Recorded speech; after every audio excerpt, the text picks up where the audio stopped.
Hi, I'm David Fielding, Zordon from the Mighty Morphin Power Rangers, and you're listening to Ranger Recap. Cause I am the one you should fear the most.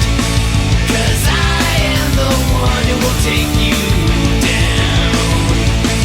And as long as I exist, there's hope for the world. Hope for the world. Hope for the world. Hope for the world.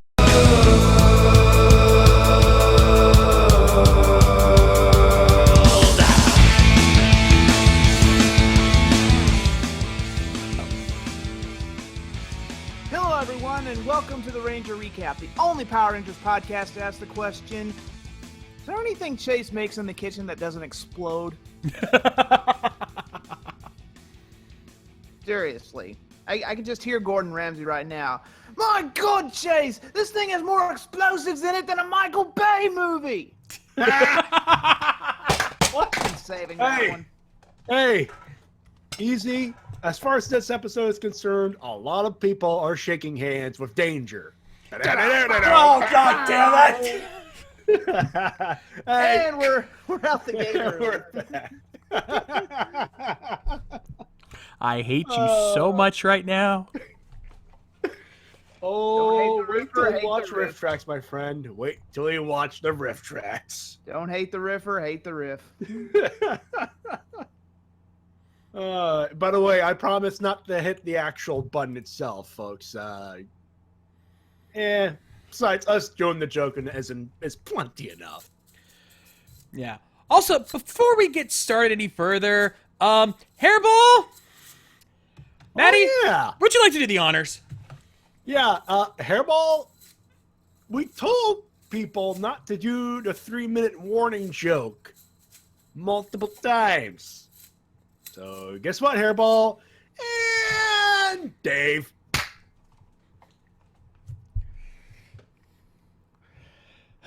Anyway, easy. Continue with the intros. Yes, please.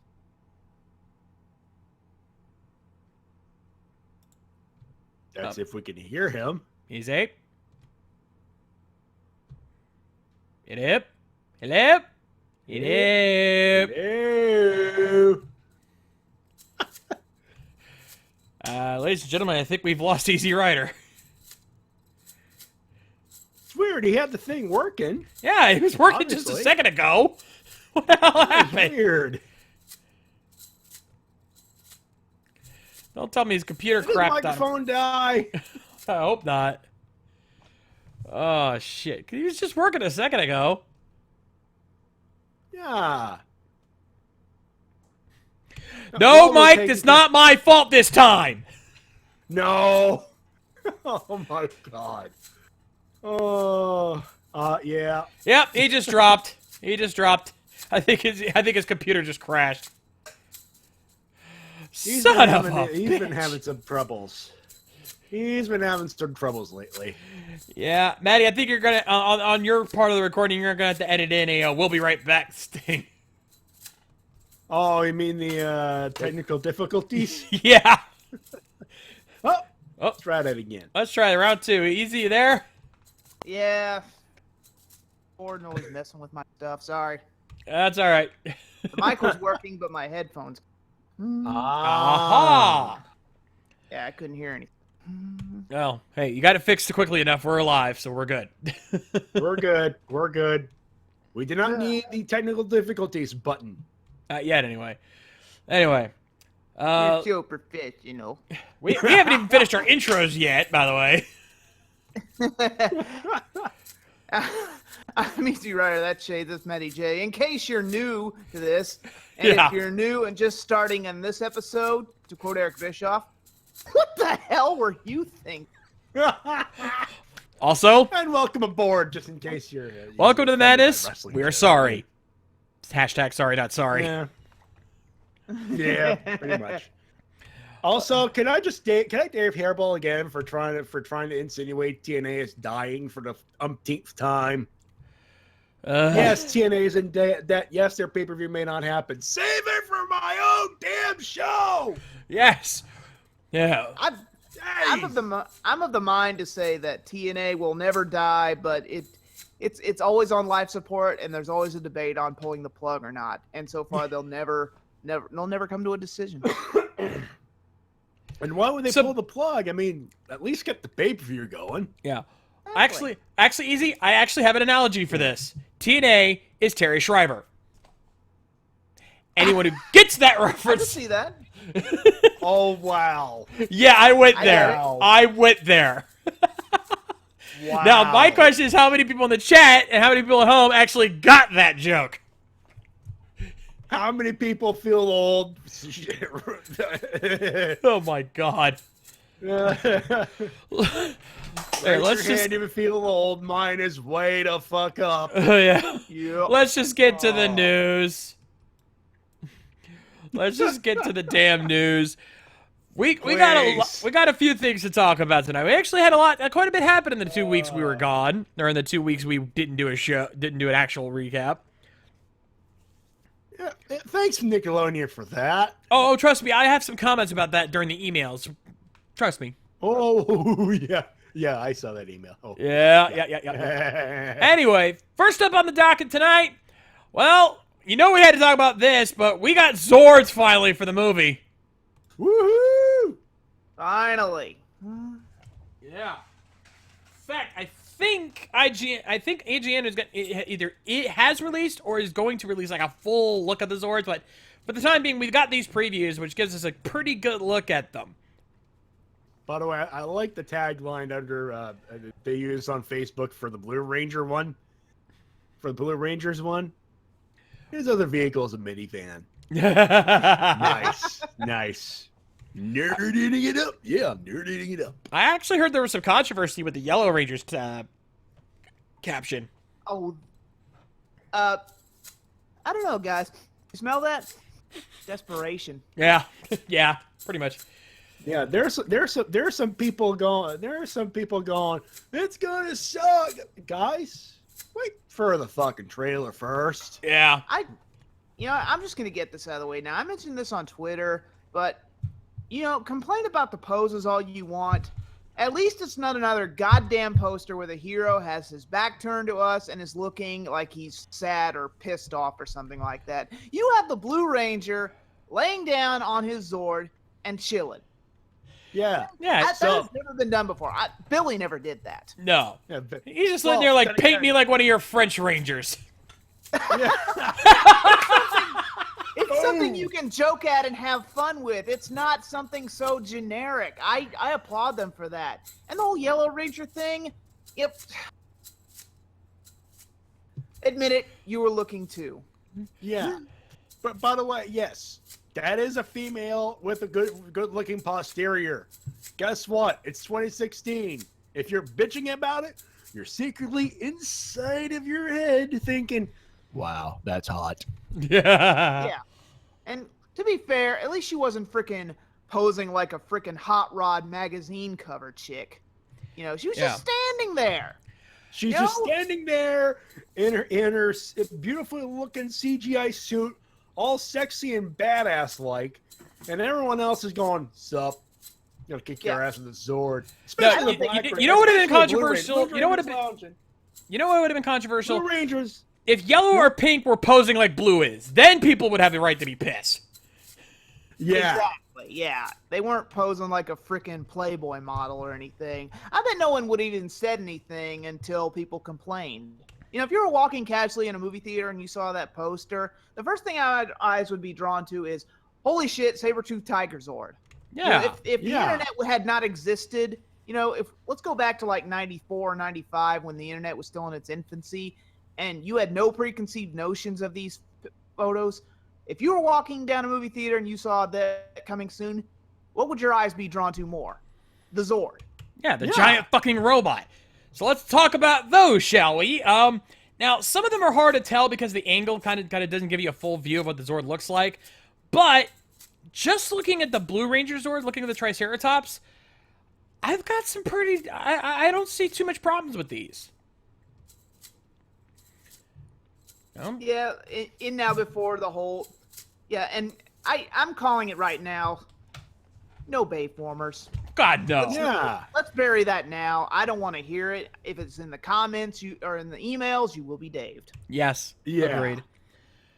Yeah. The only two Zords that really give us a decent look at the front are the Triceratops and maybe the Mastodon a little bit, though that one's still a little tricky to see.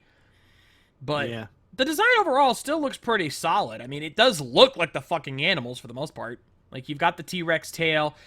Hard to tell with the pterodactyl and the saber-tooth tiger a little bit, though the saber-tooth, you can kind of still see the claws and stuff, so it still looks good. But it's interesting to see like these go. They're definitely, I would say that there are some similarities to the Bayformers design, but not an outright copy of them. Well, as much as we don't like it, they are technically the archetype. It's like the whole Iron Man suit things again. Yeah. People are immediately going to go to Iron Man. You know, Yeah. it's the 2000s. They've kind of, whether we like it or not, built those well, the measuring sticks, for lack of a better term. So we're always going to go to that whether we want to or not. Yeah. It's you know, kind of that. at this point, you know, with the diamond and everything else from the original Zeo Ranger suits, which obviously they've kept from that, it's gonna look like it, even if it wasn't intentional. So can we just bury that part of the suit? Can we bury the ass? Actually, don't bury the ass. We need it for the movie. But Yeah. I just need to say this before we move on, because I'm looking at the Blue Ranger lounge and it's like, sup, putty? I'm gonna kick your ass with a Zord. Plus, we forget that we're not relying on Sentai footage here. We can have a lot more connections with Ranger and Zord. Hell, I would like it if they pulled a kind of or they took a cue from Kyoryuger. You know, have a symbiotic connection to mechs. That'd be nice. Or yeah, you know, it's not just a machine you board; it's someone you have to tame. Or like Dino Thunder, they had to tame their Zord, something like that. You know, put a swerve on it. You know, it's been done before. Doesn't mean you can't reinvent the. That's why we're calling it a reboot. Do something different. Don't copy and paste. Yeah. Or you can take cues from other things. Hurt, but yeah, let's see them in action first. Let's see them running across the snowy terrains and through the forests and over the sand dunes, if they're gonna go that far. And let's be honest, this is not the only thing we need to talk about. Nope, not movie-wise. One of the big questions a lot of us are asking is that we have our Zordon. Were we gonna get an Alpha? That question has been answered. Ladies and gentlemen, meet our new Alpha 5. James By the way, Bill it comes Hader. from Saturday Night Live. Sadly, it's not Jesse Pinkman. Sad. No, But, no. hey, Bill Hader. I ain't complaining. No. You know what? I have to make this joke since they look so much alike. Whoa, whoa, whoa! I didn't know Dan Aykroyd was in this picture. Tell me I'm wrong, folks. He looks like a young Dan Aykroyd. I gotta see it, That's yeah. not an insult. That's not an insult. When I first saw him in Superbad, I thought, my God, Dan Aykroyd does not age. Where is that from? Where is that from? Space Jam. Sorry. Space Jam. Space Jam. Oh my God. He called Bill Murray Dan Aykroyd. Oh. That was that was Danny DeVito that said that, right? Yeah. Or the character he was voicing, yeah. Yeah. But anyway, I am I'm sad in excited my for head this. place. I just bought the Blu-ray like 2 weeks ago. Anyway, this interesting cast choice, I gotta say. And let's bury this out of the way. No, he's not playing Alpha 5, he's merely voicing him. We have no idea what Alpha 5 will look like. Hell, we don't even know if we're freaking CGIing freaking Walter White's face into the Zordon tube yet. Yeah, we have no idea about anything. But we at least know that Bill Hader has experience playing robots. I mean, he is fucking BB-8. That is very true. Hey, phrasing. Yeah. The way you phrased that. I'm sorry. He is freaking BB-8. And also, for those bitching about Bill Hader, you're hating on BB-8, and no one wants to hate on BB-8. What Nope. can I No say, Maddie? one. Maddie, what can I say? Haters gonna hate. Huh? Oh! Huh? Hey, I'm too sweet for that one. That's a good one. Oh, That's a- Yeah, too sweet. That's a good one. Also, I gotta say, wait, Bill Hader, The guy that got to nail Amy Schumer in Trainwreck? Nice. Lucky bastard. One of two lucky bastards, apparently. Yeah. Yeah. And wait, it looks like we he just was blew with Silver Amy Max. Schumer in Wait. He was with Amy Schumer in Trainwreck? Ay! Ah! Hey! Also, Hey! also, we just kind of blew Silver Max's mind on that. I guess he didn't know that Bill Hader had any help with BB-8. Lex, if Dave Bautista plays Goldar, I will. Oh, I could see that. Holy shit! Now you blow my mind. Yeah. Mine too. Oh, holy shit. Oh man. So yeah, MMPR movie looking good right now. I've got some. I'm not gonna say I have high hopes for it, but I have some hopes. But let's. We're getting a lot of heroes here. How about some more villains? Because you're right about Goldar. Where's Finster? Where's Squat? Where's Babu? I'm gonna go on a limb and guess that they're not gonna have all of the generals, but Goldar I think they should still have. I definitely think they should have Goldar. You can't just have Rita cannot carry the whole. No, Because it's gonna suck. no, you need at least Goldar, but I don't see them putting in Squat, Babu, or even Finster in this case. Oh. Let's put it this way, Easy. If Elizabeth Banks is gonna be the main, is the main villainess, if she's gonna be the only main and villainess in this one, she better blow shit up. Well, we know she's gonna fight. Yep. That's a start. All right, so let's move on to the movie. Let's shrink the screens down here and talk a little bit about TV because we have to talk about the big change that happened with the Ninja Steel cast. Oh, I've got. Oh shit. Yeah. Because for those who don't know, Chance Simpson unfortunately backed out as our Yellow Ranger. For undisclosed reasons. Not Could be a visa. It could be a thing. It could be you couldn't make it. It could be a family thing. It could be cancer. We don't know. And what we do know is that it's not racism. Oh my God. I'm Tits, people. I might as well get this out of the way. Rant mode in game. Yeah. Fire away. I am disgusted with the people in PR fan, especially the ones on Twitter. You know who you are. Tell him, boss. I was disgusted to see a white guy taking over for a white guy taking the yellow role because apparently Chance Simpson is Pacific or a Pacific Asian islander. They thought they were going to have another Trini on there. So, and people were like, "No, you've ruined the diversity. You put a white guy in our diverse team." It's like, are you fucking kidding me? And the thing that really pisses me off here is when they race swap a character in any other form of medium, they praise it. You know, yeah, people were pissed off, or I was tilting my head when I found out Iris was going to be played by a black girl in The Flash. I was scratching my head when I found out that an African-American guy was going to be Jimmy Olsen in Supergirl. But you know what? I watched the shows, and they're good. You know, the race thing didn't bother me. You know, it's not a big, to quote George Clooney, it is not a big deal until you make it a big deal. So I'm sorry, people, calling bullshit on this. Racism goes both ways. You can't praise a show or game or comic or something by turning a character black or gay or any other race, and then turn around and complain when a white guy takes over a racially different character's role. You can't do that. You can't have it both ways. Yeah. I'm just livid. I don't blame you, dude. You're in company on this one. Trust me. I could not believe. All three of us were pissed off when we first found out about this and we saw the reaction. I need to get my piece in because the paraphrase, the greatest comedian of all time, John, I believe you know.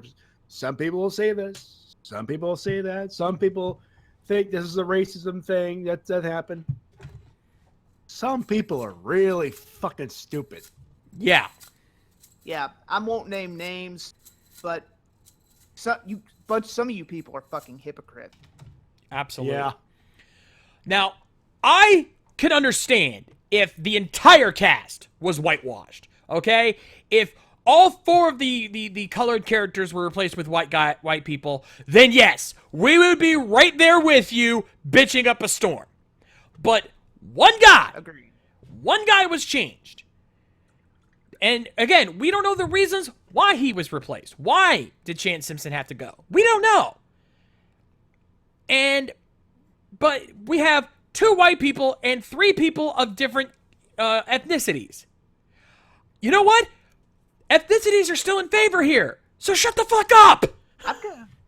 I've got it on good authority. I've got it on good authority that Nico, the new guy, is actually part Colombian. So he's biracial, and I believe our White Ranger is too, or not White Ranger, but the pink. I believe she's also part Latina. Yeah. I believe. Don't quote me on this, but I have it on good authority that there's some biracial going on here. So they're not fully white. So you know what? Shut up. You know what? If you, again, the hypocrisy of it all. You know, oh my God, a black character. Oh no, it's like the whole Marvel thing. Oh my God, the new Iron Man's a black female. Oh, so trendy, so different, so breaking the mold. Oh, a white guy took over the Yellow Ranger's part. Racist, fucking racist. You see the problem here? Yeah. This could be a production issue, it could be a payment issue. It could be a zillion other reasons. Until it has been revealed by official sources, y'all have none of the opinion here. Yeah, and Not a racist thing. This is not a thing. This is a thing that happens all the time in Hollywood, as Easy pointed out. So if y'all still pissed off about it, I'm sorry. There is no saving you. yeah. We reward you no points, and God have mercy on your soul. Amen. If you can't get past this one little cast change, there's the door. Don't let it hit you on the ass on the way out. Or as a matter of fact, let it, because you deserve a good spanking. Hell, we don't even know who our Gold Ranger is yet. He could be black for all we know. He could be another Sky Cowboy like Joel from Lightspeed It Rescue. could be Chase Simpson for all we know. Hey, there's an idea. Surprise comeback. I would applaud that. That would be great. You don't know until we find out. It could be Chase for all we know. It could be a cast change. Oh, wait. Chance could be our Gold Ranger. He could hold their Burger Morpher. Oh, there's another debate we got to get to. Funny you should say that, Matty. Yeah, maybe they went back there. Maybe Chip Lynn went back there and said, hey, I got an idea. I think I'm geniusing. You don't know. And speaking of the Burger Morpher. Yeah, let's get to that, because we're going to bring this up anyway. Yeah. So, we don't know if the Burger Morpher is going to be involved or not. And that's caused quite a debate on the internets these days. Easy, you know what I'm talking about. Oh, indeed I do. You know what?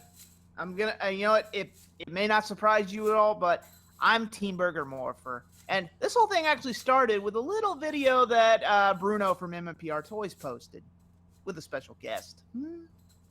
Hey, it's our good buddy Daryl. It's the Grand Master Ranger. Yeah. You might know him. Yeah. We're We're not going to play it because we don't want to step on their toes, but definitely go look it up. Yeah. It is on the YouTube. It's up there. And I know for a fact that he is showing up at Rangers Up, and I am too sweeting the hell out of him for that video. # Team Burger Morpher. Amen. Yep. And I'm the kind of guy that doesn't like having a # team except # Team Canada or # Team whatever. But I am # Team Burger Morpher. Yep. Actually, Bruno had Greg from Bandai in that video that he posted. And they want to know. You can actually go to the comment section of that video. Well, we'll post a link to it in the description later. But you can actually go and they want to know. Comment, are you Team Burger Morpher or not? Yay or nay? And You know what? I think I speak for everyone in this room. Well, I don't know. Shades is still iffy on Ninja, but Star Ninja, I'll always love you. And buddy, I'm Team Burger. Yeah. Actually, I'm going to throw my hat in there. I am definitely Team Burger Morpher. And I'm even going to say how you can do it in the context of what Ninja Steel's trying to be. Because they're going to try to go for this whole game show, reality show type deal thing with this. Make it a promotional thing. Make it something they promote, or like make like some kind of burger they're promoting the show. And have it rollerball label out. There you go. Yeah, make it a sponsorship thing. Actually explain why you have a fucking burger morpher, you know? Ninja didn't do that. He just had it because it's America. He made it himself. Yeah. We just made a we made a remake rollerball joke on this show. What the hell? Actually, I got the idea from Shades. It was from our decade riff. I know. But yeah, still. well, actually, yeah, easy. It's funny you say that. Where do you think I got the joke from? So Matty's actually right. I actually won't lie. The remake of Rollerball, I know a lot of people hate that movie. I find it a guilty pleasure. Hey, you want to know why? You want to know why? Paul Heyman. Paul Heyman and Jean Reno. All right? Yeah. You don't go wrong with Jean Reno. Jock Yes, from sir. Onimusha 3. Also, this one's for Team Burger Morpher.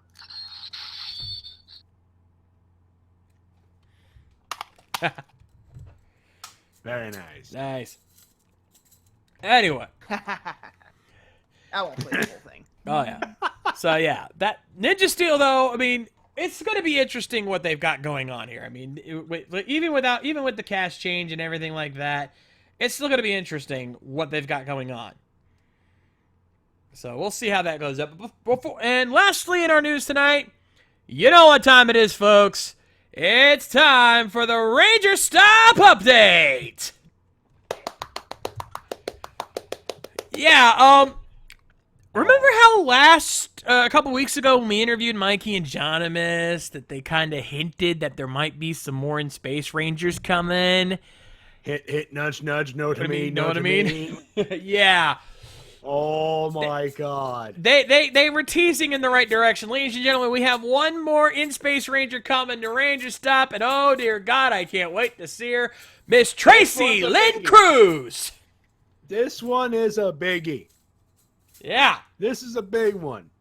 I'm still bowled over that. We got her, guys. We got her. This will indeed be a super mega convention for all time and space. Man. Yeah. Folks, I didn't get a chance. I missed her at Morphicon. I got a second. Folks, Biohybrid. Also, Silver Maxis, Dave. Damn it! That's why I took care of it for you. Thank you, Matty. But folks, oh God, this is awesome. If you buy your badge at Ranger Stop, you get yourself a 10-year anniversary Time Force reunion. But wait, there's more. You buy yourself your badge, you got not only do you get the Time Force reunion, we give you a nice mini Power Rangers in Space reunion as well. We're only missing 2. Yeah. Yeah, We're only missing. we're missing Patricia, and we're missing Roger Valesco. Yeah. Oh God, if they get Patricia Jolie, you better hold Shades back. Oh shit. You know why. Yeah. You know, we're gonna tell you, or Shades will tell you. Anyone who's seen Lucky Star knows why. Me and her are gonna have to have some talking there. Anyone who's seen the extras to the Horror Aces of Mia DVD will know why. Yeah. Oh boy. Yeah. Actually, Lex, Justin Nemo has been confirmed. We were the ones that announced his ass 2 weeks ago. We confirmed it. We were the ones Weren't who you announced listening? that one in our interview with Jonimus and Mikey. So yeah, you got we announced Christopher Kamen Lee and Justin Nemo a couple weeks ago. Yeah, we were the ones to confirm that. And in case you're wondering, the fourth one in this quartet, Selwyn Ward. So yeah, huge. Yeah, and if I know some people were asking where is Ranger Stop? It's right here in Orlando, Florida. November 4th through the 6th. If you want more information, go to rangerstop.com, where you can also get your tickets. And you can meet all three of us there. It's the only convention where you can meet every single Ranger Recap member. And not Try to just get the these three of guys us, more but for our fun, but buddies no Mike money. Shell and Spade Ace will be there as well. Yeah, you got a bonus Mike Shell and a Spade Ace in there too. Yep. Yeah, the whole Toker Riffs crew will be there too. Taking over. Down, down, down, down. Yeah, you gotta do it right. Down, We're down, taking DT. over! Bow, bow, ba da now, ba da now, ba da ba bow, bow. The life. Oh man. Yeah, we definitely that's want to see fun. some of you guys at Ranger Stop this year, guys. Come on. I want to see some. I know some of you guys will be there. It's a big show this year, folks. It may not have as many as last year, but This quality over quantity, I say. You know? Plus, don't forget, we've got the first ever Tokyo Music Video Contest hosted by yours truly. Yep, we'll be at that little event. and Mike Shell is correct. Ranger Stop will be too sweet. Whee! And for the record, I am bringing my Bullet Club T-shirt. Anyway, so should we go ahead and get to the episode? yes. There we go. Yes, we shall. And oh, what an episode we have. We have ourselves, ladies and gentlemen, a recipe for disaster. More ways than one. Oh, yeah. Oh, hell yeah. Oh, boy. Oh, boy, oh, boy. I don't know, guys. I think listen to us. You see that button? You see that button over there? Labeled "No fucking around." You get the sense that's about to get pressed today? Yeah. Wait, there's this thumbprint on it. Aha! Looks like I somebody's think already. it may have been pressed. Yeah. It's speculation, but I believe it may have been pressed.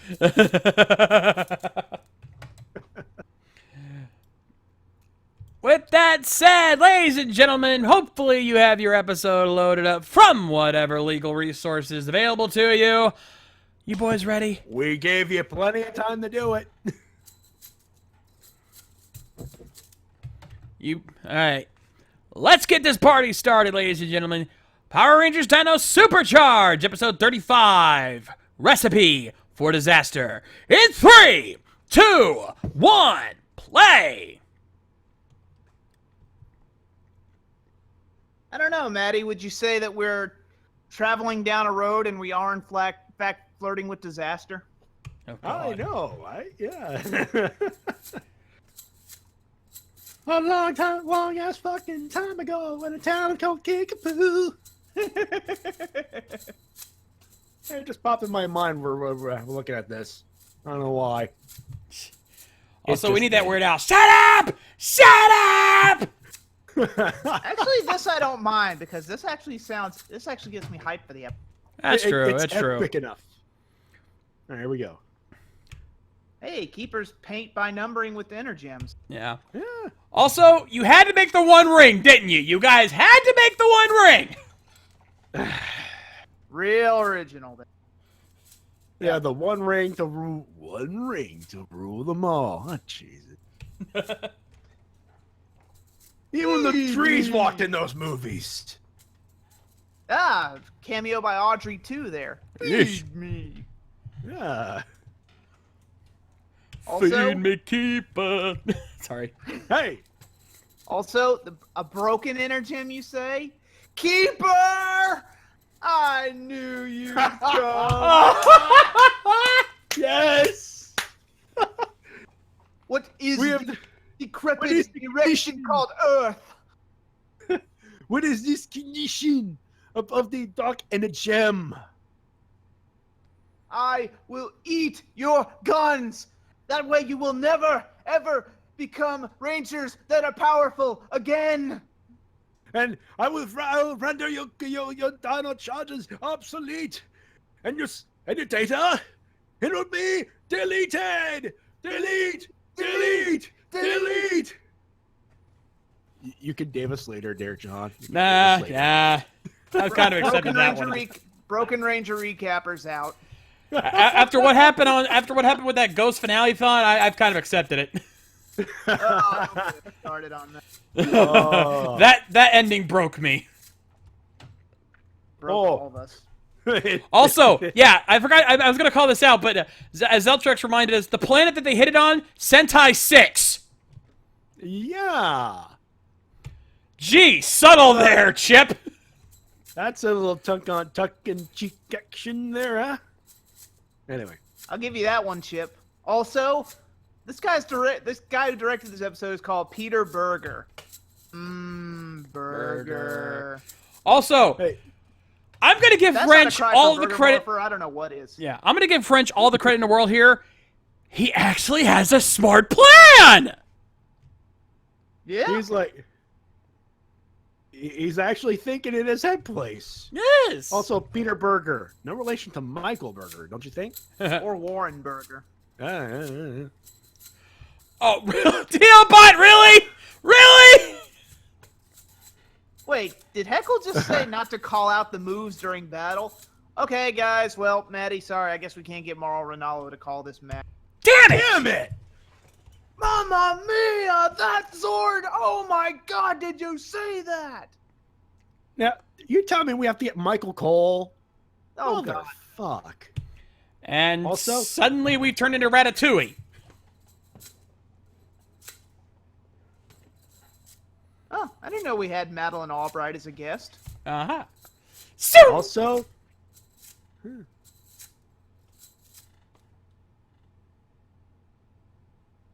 Wait, that's a food critic? Shouldn't it be an overweight 30s guy who's a foodie and has a blog on the internet? I know, right? hey! And Chase is sitting there going, I knew I shouldn't have put nitroglycerin in the mix. And if any of you in the chat are gonna bitch, if I didn't say it, one of these two would have. Also, so that's how Taco Bell makes their... It makes sense. Taco Bell makes... Ooh. Yeah, a cafe owned by a museum could shut down. Right. You know... Yeah, that's the thing I gotta wonder here is, why would a food critic that's obviously into high-class meals even want to go to a fucking fast food joint? Seriously. That's like if It's freaking Anthony bubbling. Bourdain Oh, went good to a Lord. McDonald's. Hey, it's a stuck-up bitch. And kaboom.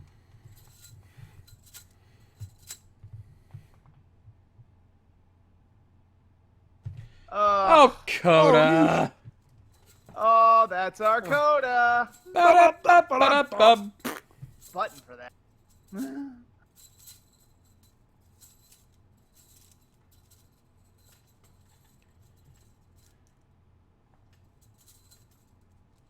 So, no burgers then, huh? Could we interest you in a Bronto burger? Julia Childs was spinning in her grave. Yep. Sterile laboratory inside of a cave. Yeah. Sure, Kendall. Sure. Yeah, It's this place sterile. is super sterile. Yeah. Just forget about the time they brought a fossilized thing of poop into the... Yeah. And, No. what do you... Oh, No, no! oh, what did you... Huh. I didn't know IKEA made magnetic necklaces. The Energem somehow ended up in the handbag. Oh. You're really reaching now, guy. And, oh, what's the Epcot ball doing falling to Earth? Singe Hey, as is long back as- for us fall vacation, I guess. It I seems he can brought say the there family is- with him. And he brought a friend. Oh, Two shit. friends. Bum, bum, ba-dum, bum, ba-bum, bum, ba-dum, bum, bum, bum. Motley Crue? Girls, girls, girls! Oh, wait, wrong Motley Crue. Sorry. You are. Arcanon. Arcanon. Also, Wait, that so- book doesn't. No, that book doesn't have the Daybos logo on it. No. Arcanon. Isn't that a gaming convention? I was gonna say Arcanon. Isn't that one retro gaming metal band?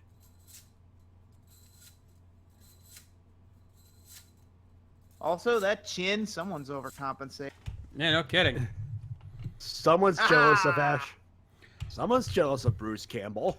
Yep. Oh Also, shit! Heckle got taken down. Eat After Effects, you bastard. Uh-oh.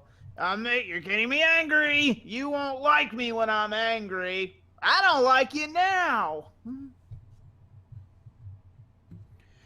Wow, we're not. Yeah, we're going right for the Whoa. Magna Beam already. We're not fucking around.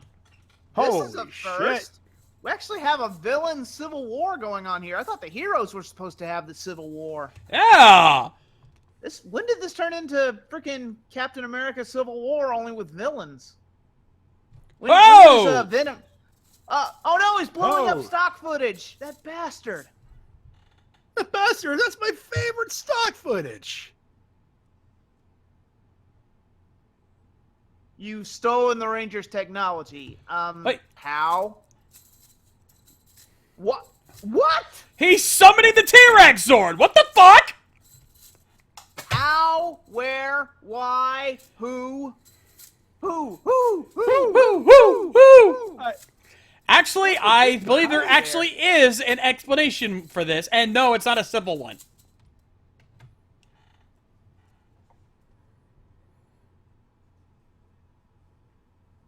Yeah, you see, if you'd only put the club on your Zord, this wouldn't have happened. Yeah, the club. Also, wait a minute.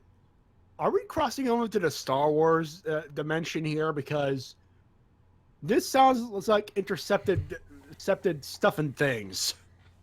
Yeah. Also, they can just teleport into the cockpit. Man, they'll let anybody in there. See, this is why you give people power coin. Wait, did anyone actually say his name? How do they know his name is Lord Arcanon? Yep, forget it. Nod your head, move on. Yep. Nod your head, the black suit's coming.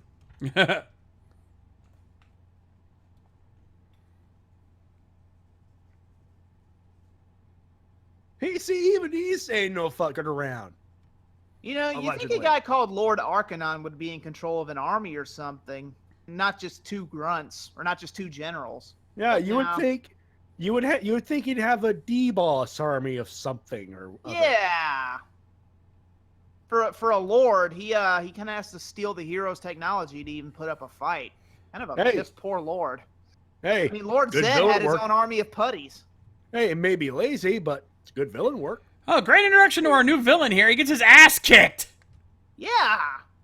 Man, he's no Lord Zed. He's not even Count Dragon for that matter. Fuck, he's not even General Jack. Oh! Ow! I think we might find someone General Jack is better than. Well, let's Actually, see. Hold no, on. he's He's still doing summoning more something. Zords. Okay, he's better than Jack. We're good. We're good. Well, it's a good thing pastries are just drip everywhere after they explode. They don't Yeah. harden or anything. And how much did she have on her if she's still like dropping that much pastry after that long of a walk? Hey, lady, Why didn't you go to the bathroom and get a wet nap? yeah, get wet nap, Uber, shower. Seems so simple, and yet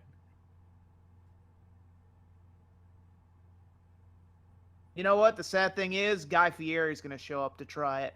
A little soft, a little sugary. It's not bad. yeah. Give it. Watch out, falling styrofoam. Oh, fallen CGI styrofoam. That's extra heavy. Silly woman, didn't you see that warning falling plaster sign? They never read. You know how it is.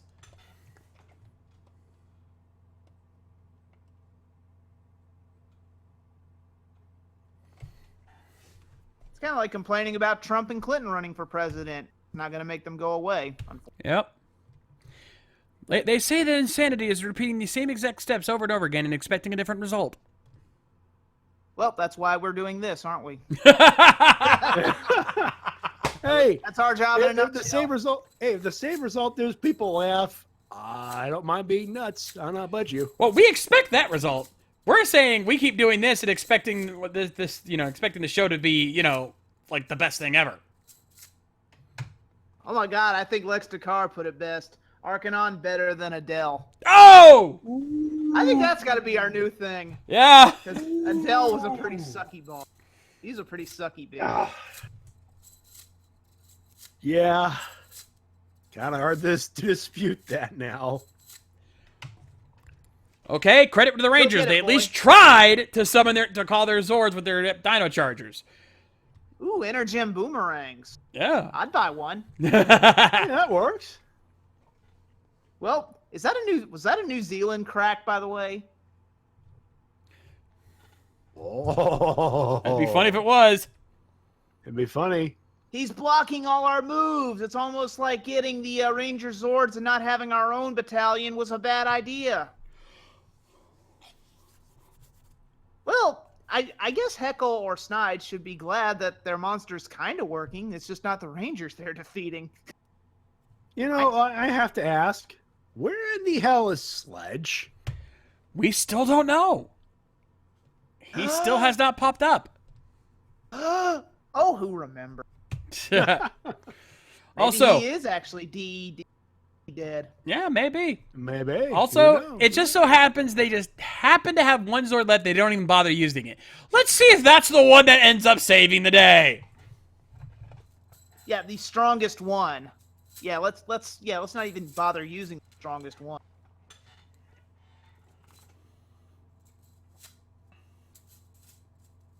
Hulk smash. We must stop it. Yeah, good idea, Coda. I think Coda's just glad that it's not another. Not another what? Well, remember the problem Coda had with vending machines, and that monster kind of looks like a vending machine. Oh Jesus! Especially if you saw Yoshi Sudarso's tweet yesterday, which I totally responded to, and he liked it. I said round 2, and I posted that picture. I should have posted the one with Bull Dempsey in the vending machine. Yes. Yeah. I don't think he would have gotten it. Never Oh know. well. Also, I'm gonna come out and say it. That is an awesome cockpit that Snide has. Oh, yeah. Yeah. I like it. Nice. I kind of wish Lord Zed's Serpentera cockpit had looked that evil. Yeah. Also, I like the name of I think the monster's name actually works with it. Fortress. Team Fortress? Nah. Nah. Now, why couldn't we have Fortress fight attack on Titans? That would have worked. Hey, there you go. That would have been mind blowing if actual Fortress had fought the Titans in Attack on Titan. Maybe they're saving that for season 2, Maybe. if there's going to be a season. Studying. It flat out stole the thing you sent to the other into outer space. No, that's what the other That was monsters gonna did. happen. The Fortress monster has actually studied their moves and can defend himself from all their attacks. Studying, this thing freaking has crib notes on us. Yeah, right? Cliff's notes, whatever.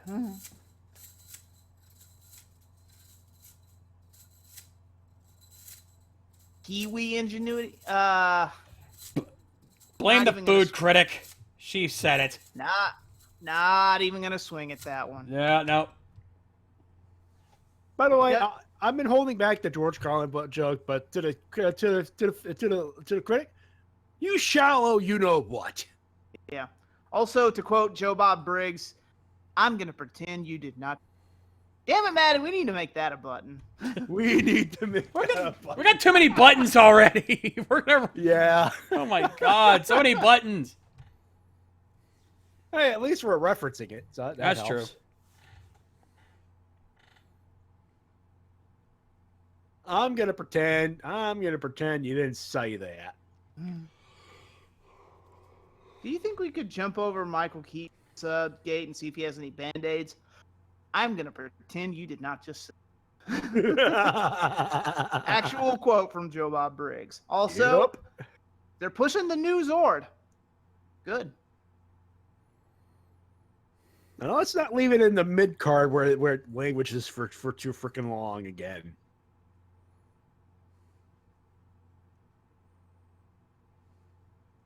Yeah, let's use that.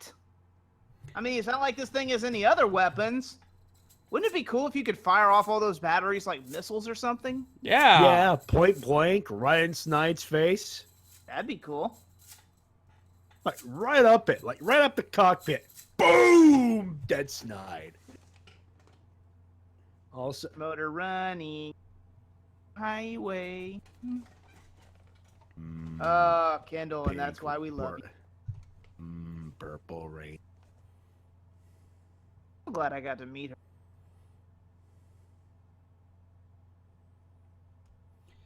Oh, you know we're at the end now. Oh, We did got I an hear Ultra Zord. Not a Gigazord? Yes! Ultra Zord. Ultra Zord. Get that Gigazord crap out of here, Samurai. This is an Ultra Zord, motherfucker. Hey, Snide. Wake up. Time to fucking die. To quote Clint Eastwood in Gran Torino, you ever meet some? Yeah. Oh, not now, not now. He probably has the same problem with the ladies.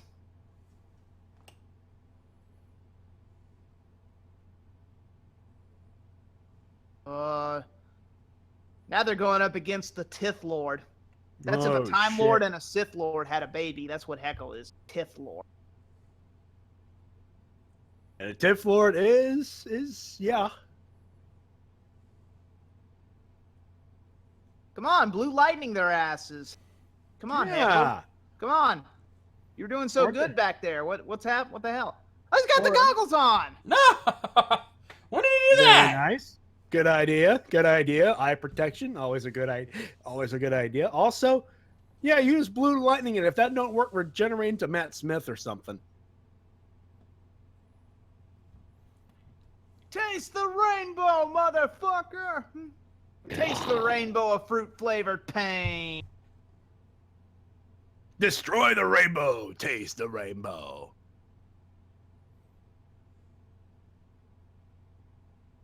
Oh, snap.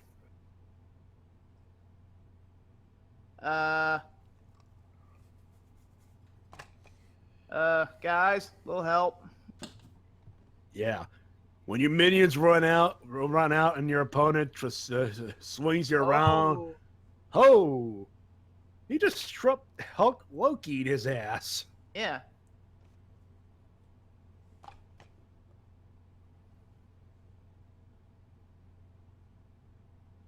And where was this 10 minutes ago? Yeah. Could have just locked him up, save all this time.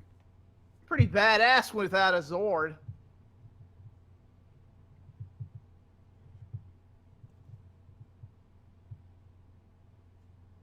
Yeah, that's a good question. Coda log on to data sharing site linked with 4chan and oh, damn it, Coda! God damn it! No. Never let the caveman near.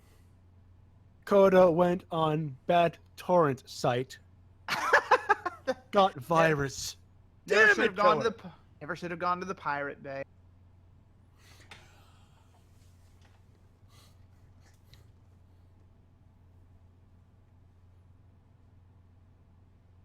Just by the Gold Ranger there.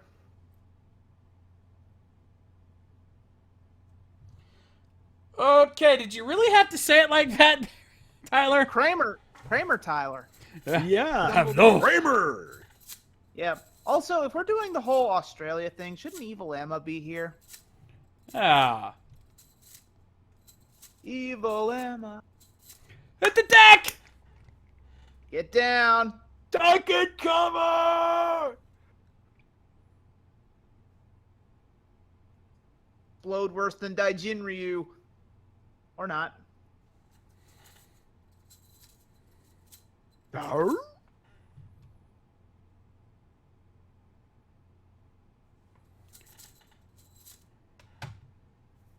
Yes, all 500 of my Twitter followers are going to love it, and they don't even live in Amber. Food bloggers, right, Easy? I know. Damn foodies. Oh, everything. Also, Hey, dead man walking. dead man walking on the Green Mile.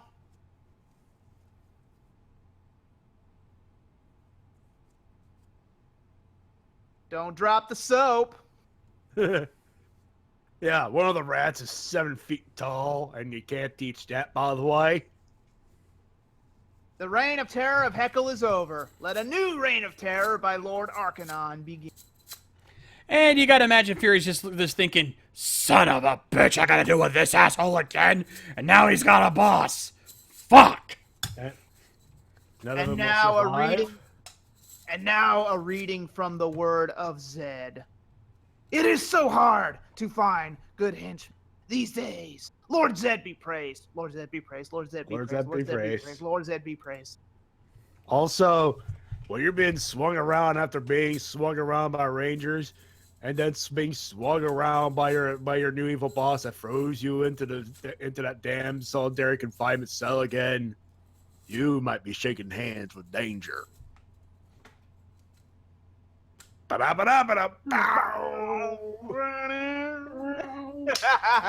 Let's just rate this Go ahead. bitch.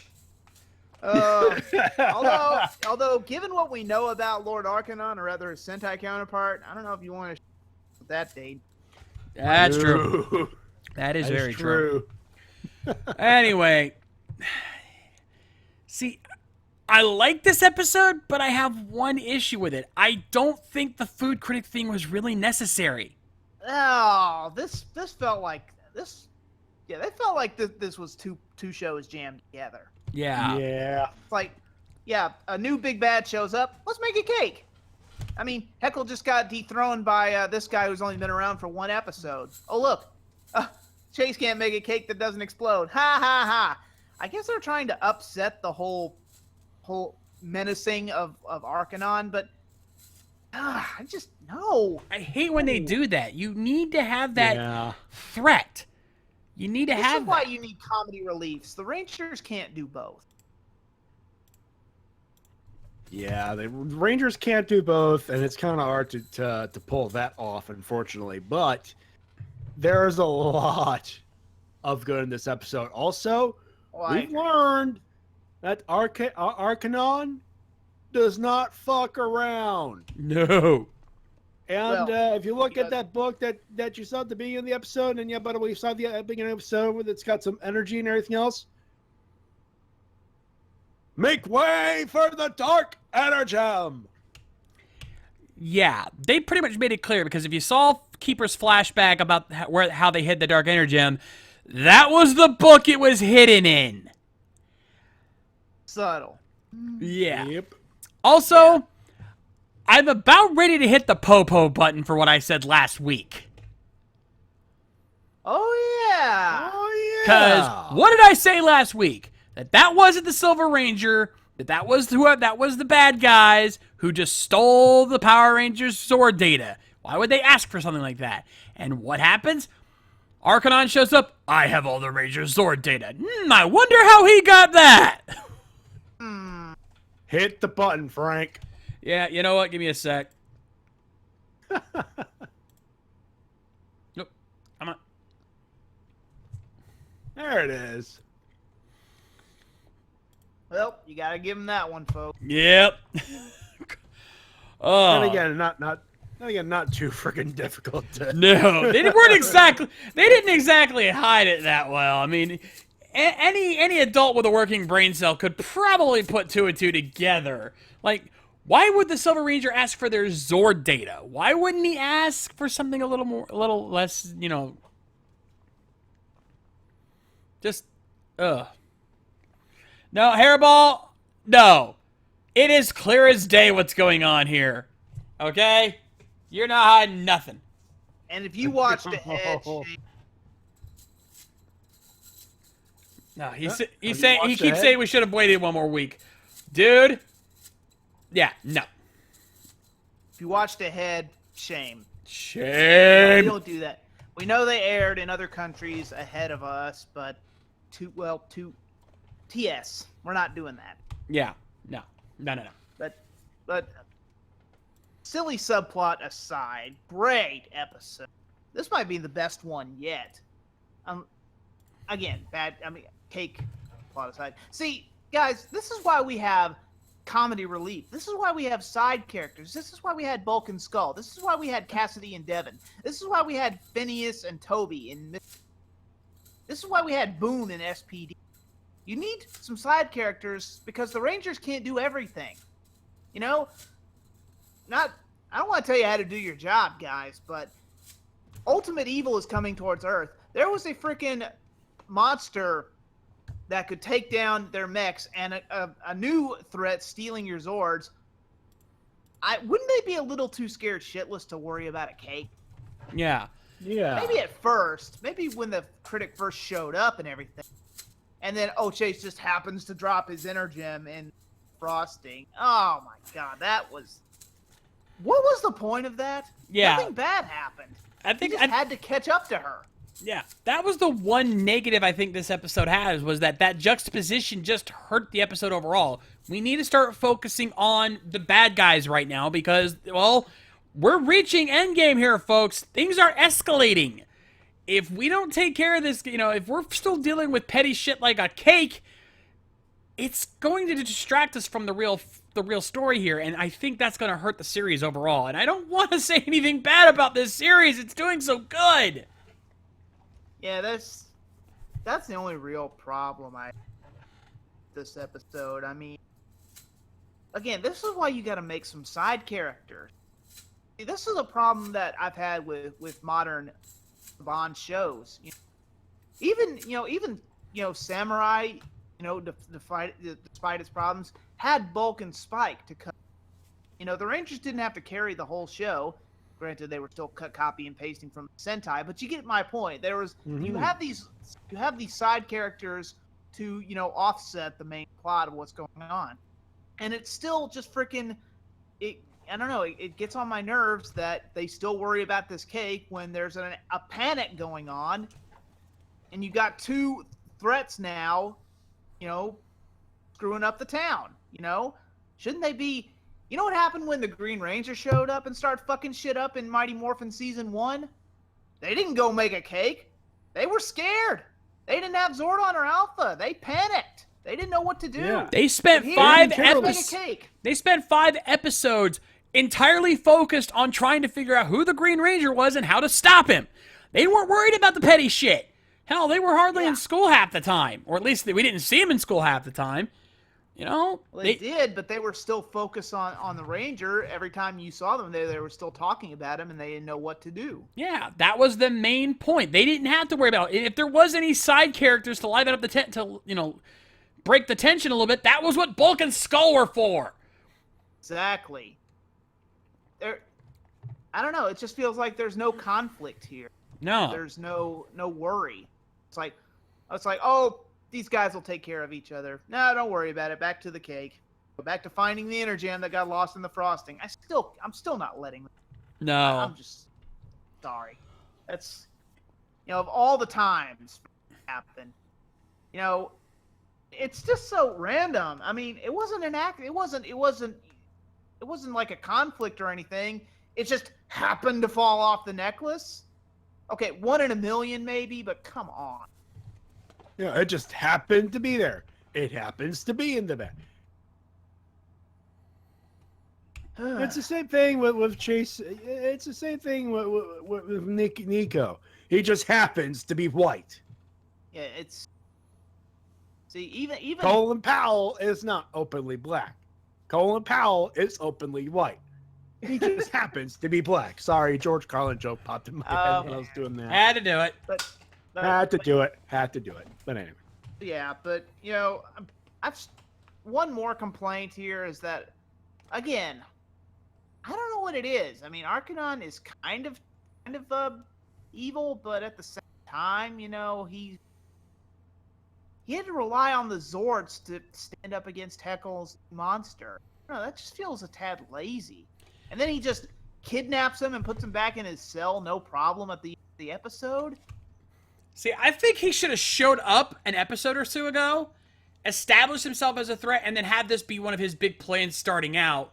That way, he comes off as threatening, and then this plan kicks into gear, and it's like, okay, then it looks like Heckle's stepping up his game. Everything else would have fit. Yeah. Yeah. I think it was a little But too again, late in the game. Yeah, a little too late in the game at this point. But we do have a big bad. A big bad. So It'll be interesting to see, you know, what his end. It will be Yeah. We know interesting. he's got that book. We know he's got the Dark Energy gem. Does he? Yeah, we still haven't seen, you know, the other Ranger that has been teased. So that should be interesting to see what they're going to do with it. for all we know, that could be the Silver Ranger in that book. Yeah. Or he's got him with him some Yeah. hostage. Never know. But that being said, you know, despite all the issues, this still was a really good episode and established a lot of things. So, final rating for me, I'll give it a thumbs up. Thumbs up, but still Definitely. nit the plot a little. Thumbs Yeah, up. like- Thumbs up, but they could have lost it. thumbs up, but still calling BS on that. Yeah. Yeah. Yep. Yeah, Anyway. But the no fucking around button has been pressed. And Oh. again, Yes. Villain Civil War. I mean, I honestly can't remember a series where we've seen that last. I think the last one to actually do something like that was freaking, well, not Megaforce. I don't count that because Vrak and Vikar, they never interacted once. I don't count that. I'd say something like Ninja Storm, where all the generals were vying for Lothor's top guy position. I think that's the last real time we've had something. Yeah, well, either that, unless you want to count like stuff like Jungle Fury and Overdrive, those two had kind of villain civil wars going on. Well, yeah, but they. Well, I was trying to think of a good season. Now, I know. That and those fights were petty. There wasn't any knockdown, drag out fights among guys in. And besides, they all end up working together in the end anyway. Especially Overdrive. And they broke the morphing grid. Sorry, not let. Calm down. Calm down. You did not watch that. Can I just hit the button now before we go into rant mode again? Probably a good idea. It's time, ladies and gentlemen, for your emails and comments of the week. You can send them at rangerrecap@gmail.com. Remember the rules on the screen. One email at a time. For the love of God, please do not make them too long. Toku questions only, of course. Toku, Ameritoku. We'll read about it. And of course, 2 or 3 questions only, and of course, stuff and things.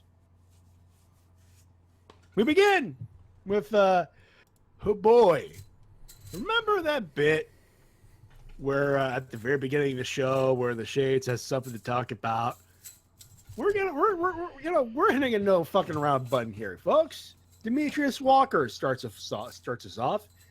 At risk of ranting for myself, I find it unsettling to hear most people posting their person to curse out Nickelodeon for putting the latest episode of Power Rangers on hold, like they do on the week of its Kids' Choice Awards or Worldwide Day of Play, and more disturbingly saying the latter is pointless and should be removed because we believe no one should take advantage of it. It sounds like this. I had hoped that someone could probably post to disagree without being disagreeable. That's Okay. the end of the email. I'm going to try to be as civil about this as I can, Demetrius, but let me explain to you the reasons why I have issues with this. Now, for something like the Kids' Choice Awards, I'm a little forgiving about because that's like one of their staple things, so of course they have to kind of put priority on that. So I don't have as big an issue with that preempting an episode of Power Rangers. But the Worldwide Day of Play is where I have to have my grievance for several reasons. As I said before, no, not many people will take advantage of that. Not many people will go out and play on a thing like this. I'm sure there's some kids who will. I'm not saying it's not completely ignored. But the majority of us live in a civilization these days that is so used to just sitting down and watching stuff on TV or on our computers that a thing like this just seems pointless. You know, it doesn't make any sense. There's so many other channels that these kids can switch to that forcing them to not watch one channel is not going to is not going to convince them to go outside. Not to mention streaming, sir. Yeah. And YouTube. You know, there's other things for them to watch. Also, I call bullshit on this Worldwide Day of Play thing because it's not a Worldwide Day of Play. It's only on for a couple hours, then they go back to their normal programming. And oh look, 11:30, just right after Power Rangers is to air. How convenient. Yeah. So yeah, I remember when they used to do this Worldwide Day of Play thing before we started doing this, and it was all day, not just a couple hours. Now they're just doing it. It just feels like they are doing it just to pre-Power Rangers. So I'm sorry, bullshit is called. Yeah, and preempting an episode of Power Rangers for a whole week actually does have its consequences. Because here's the thing. Your mind gets used to a schedule. You know, like if you start watching the same thing every week, eventually your mind gets accustomed to that thought. Like, okay, I'm going to switch on and there's Power Rangers going to be on at this time. If you switch and it's not there, your mind goes crazy. Because, you know, you're like, what the heck's going on? Where's my Power Rangers? And the problem is that if that keeps happening, eventually you're going to wear out. And you're not even going to bother switching to it anymore. Doing that too often and having these long breaks without any new episodes will actually scare away viewers. And it is detrimental to business. There's a reason why in Japan, there's very little time between the ending of one season of Sentai or Kamen Rider and the start of the next. Because they've got their fans so conditioned that if they break too often or for too long, it will scare people away. Now, granted, Sentai has been preempted in the past for sports events. That's okay. Yeah, like, if it happens every once in a while, it's not going to cause too much trouble. But we're talking, like, a combination of long breaks, like, several months between new episodes, and having the occasional one-off week where something has gone off. Those in combined make it a problem. If they were consistently having new episodes every week, and then occasionally a week had to be taken off for some random reason, we wouldn't be bitching. But having, like, only having 20 episodes or, like, not even 20 episodes, 10 episodes, 10 or so episodes, and then taking long breaks in between is infuriating. Like, to only have, like, 10 or 12 episodes and then take a fucking, like, entire summer with no new episodes just to have, like, 8 or 9 more is stupid. No matter how you look at it. Especially when shows like The Flash or Arrow usually have 20-season episodes. And, for 20-episode seasons. Yeah, well, sorry, I can't talk tonight. But you get the point, you know. Breaking up a whole season, a 40-episode season, episode blocks, that's not how it's done. And there's no way you could make a 20-episode Power Ranger. Well, you could. Disney tried. But there's no way you could squash all that down. El Saban technically tried that, squashing two 40-episode seasons into one, like. That Yeah. happened. I saw how that turned out. So yeah, bottom line, we have our reasons to bitch about this, and we will continue to bitch about it. I understand you have your arguments, but I'm sorry, I cannot agree with them. Hey, you're entitled to your own opinion. Yeah. We're not always right.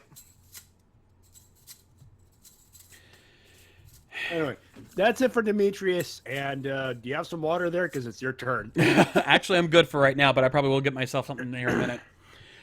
Anyway, Lex Takara's up next. Back at it with his email for this episode. Questions first. What do you think of the villains briefly fighting Snide in the Megazords?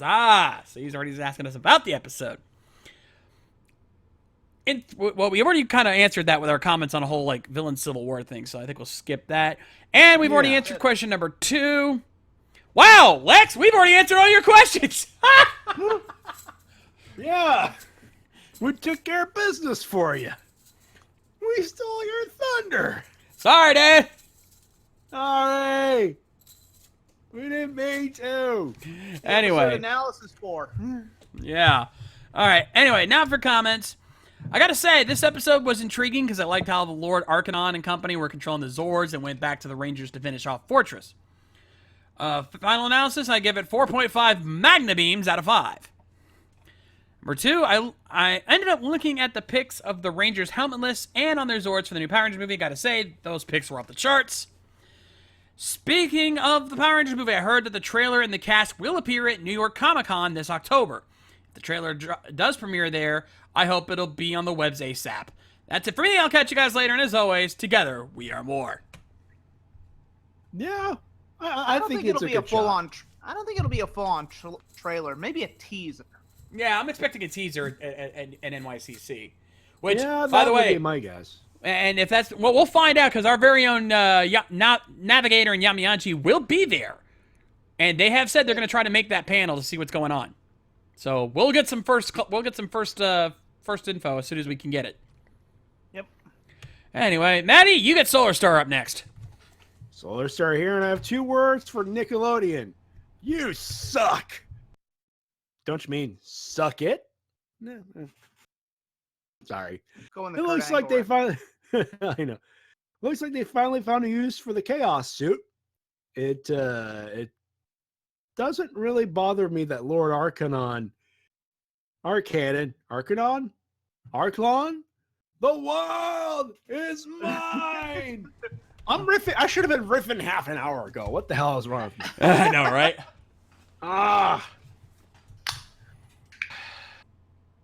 Thanks for popping the top for me there, Easy.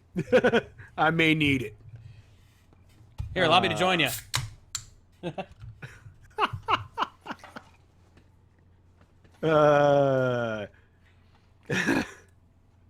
doesn't really bother me that Lord Arcanon was brought this late into the game. Would like to know how he was able to take control of the Zords. Wonder if it was something to do with the Dark Energem. This episode gets... That and we still think he stole the data. Yeah.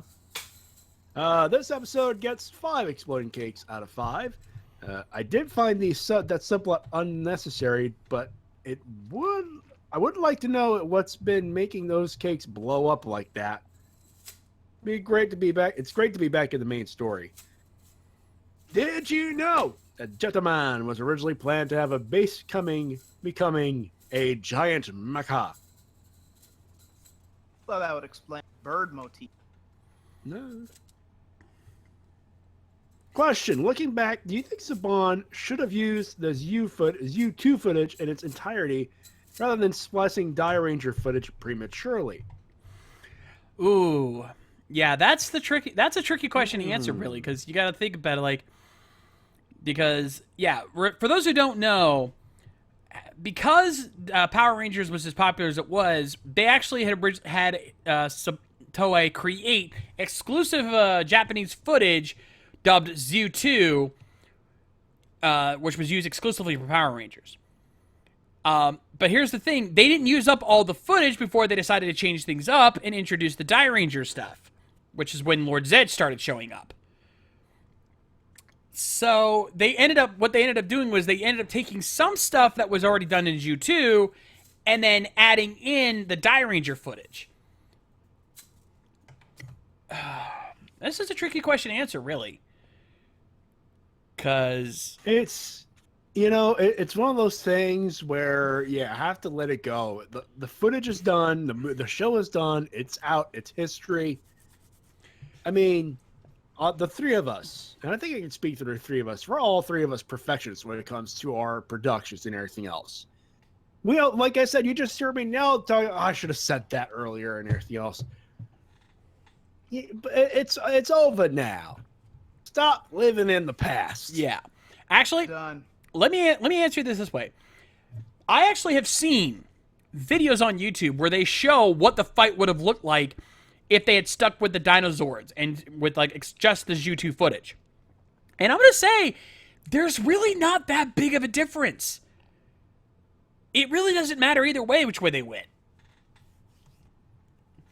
I think in the end they made the right call because having those new Zords really got people's attention. So I think they made the right call. Yeah. And it's Yeah. a good way to drum up toy sales. You know, new Zords coming back. That's Sentai in a nutshell. New merch. That's So- yeah.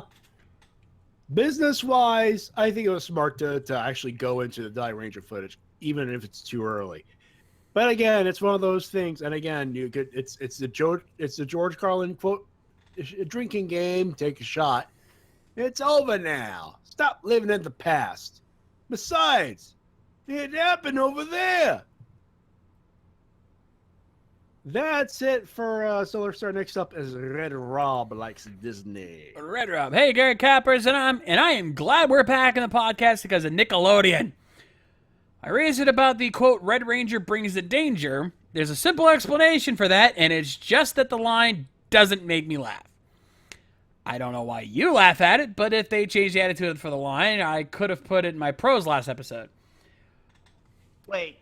Red Ranger brings the danger instead of shaking hands with it? God damn it, I was hoping you would do that! Damn it! Damn you all!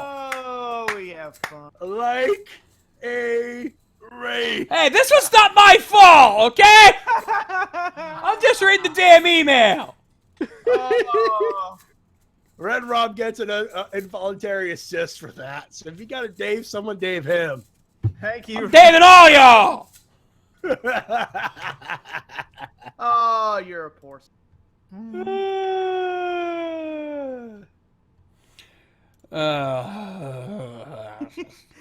Yeah, You call me a poor sport? Okay, poor sport this. Die! Ow! Jeez! Ow! Got another one in ya?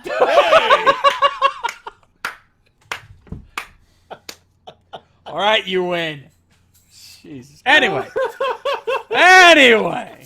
Also, water snake extinct. Yeah, I accidentally put it in con. Sorry, Shades. Fair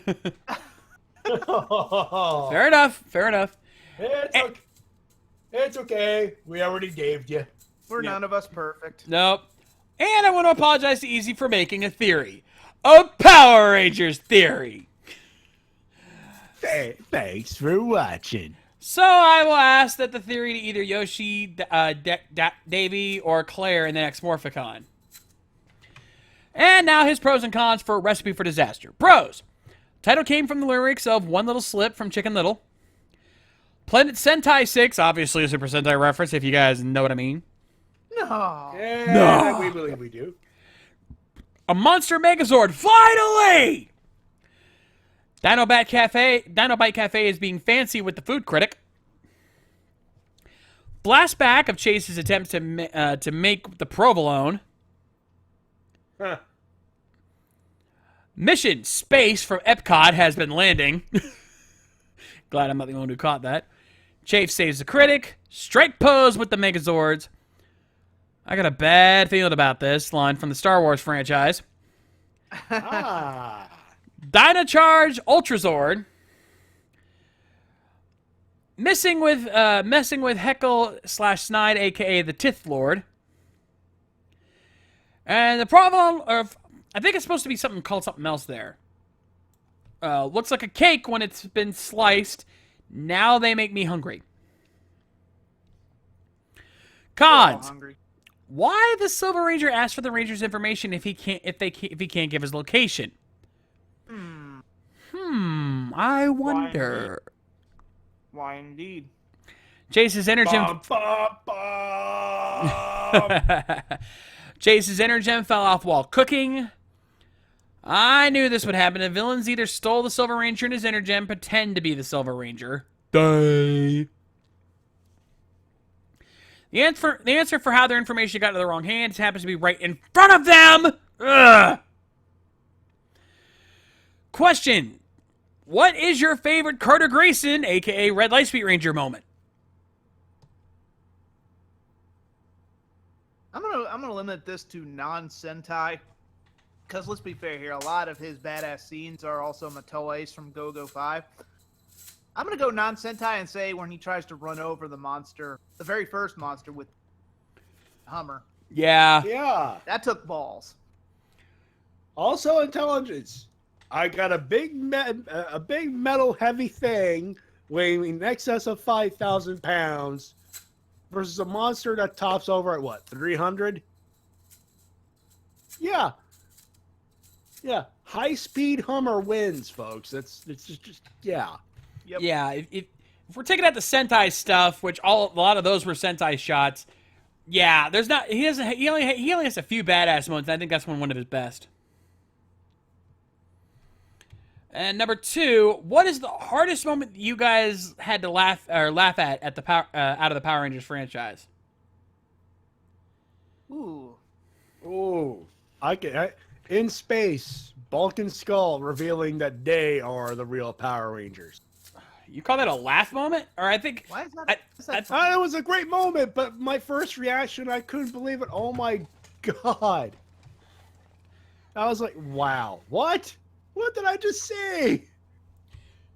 I guess when you put it in that context, it makes a little more sense. Yeah. Well, yeah. Yeah, I'll throw one out there. When Boom tried to be an Orange Ranger. Oh God. How could you not laugh at that? And then the parents having no idea this is all fake. Our son, the superhero. It's like, Oh.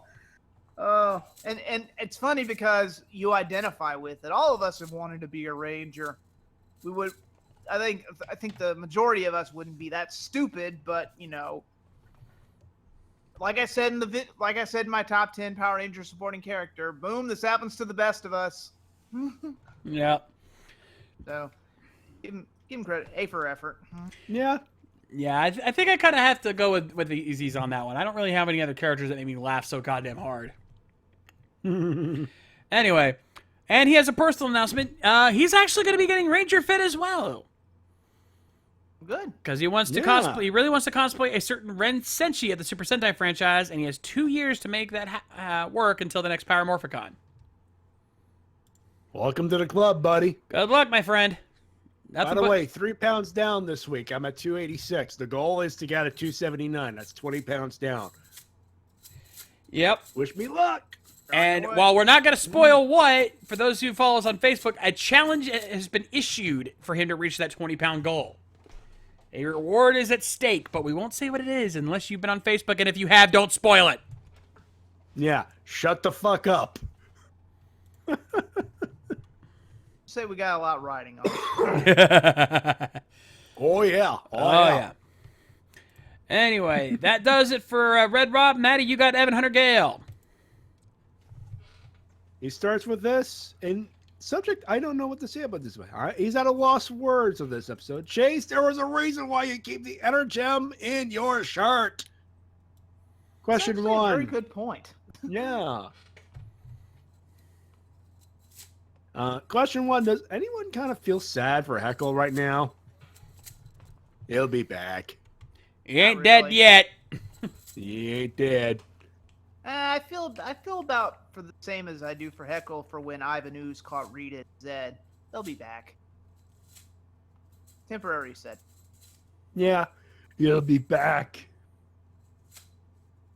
2, is it wrong that I want to see a Star Trek and the Space Sheriff crossover really badly? Go back to my question 2 weeks ago and you'll see what I'm talking about. I think he was talking about Space Sheriff Gavon and Star Trek. Well, that depends. Which Star Trek? Original, Next Generation, Enterprise. I'd settle for Voyager. I'd settle for Voyager. Mm-hmm. No. Look, the best way to look at Enterprise is that Sam Beckett leaped into Captain Archer's body and had No. You want the real crossover with Star Trek and Space Sheriff? You get Kenji Oba and the Cisco. Ooh. Think about that for a minute. I could see that. Yeah. I also would also would like to see a battle of the of the Space Chicks. 7 of 9 meets Vaughn. That would be interesting.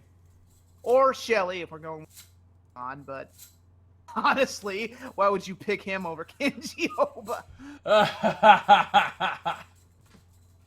Sorry, Geki, you got a lot of growing up to do. You're not quite there yet. Nope. Anyway, number 3. Ever heard of Sports Ranger? If not, good. Don't watch. Good. Don't watch because your brain cells will commit suicide one by one, and the chat may or may not know what I'm talking about. I've heard of it. Haven't really sat down and watched it though. I've actually seen a couple episodes of it. It's an Indonesian Sentai, or a Philippine Sentai. It's one of the Sentais outside of Japan. It's got its charm, but yeah. In Indie Toku, they're paying homage. You know, it's not always perfect. Yeah. Some people call out Fujiyama Ichiban for posted this in the comments of my YouTube video when I interviewed Mr. Yamato. They say, "Oh, a white guy having Asian powers. That's not original." I wanted to date a guy so. Seriously. So they're paying homage, blame. especially Michi Yamato, who has worked in Sentai before. You know, let them do their thing. They're paying homage. They're doing what they love. They're making what they love into reality. Yeah. Back off. Also, Easy, a fan has challenged you in the chat. Oh, really? Zach Keenan says, I dare Easy Rider to review Indonesian Sentai. Oh, good lord. Can I just review Bima? I actually like that shit. I will review Bima. I did a spotlight episode about it. Can I do that instead? If I could find decent subs of it. I think the answer is sub it. He may review it. Pretty sure it is subbed somewhere.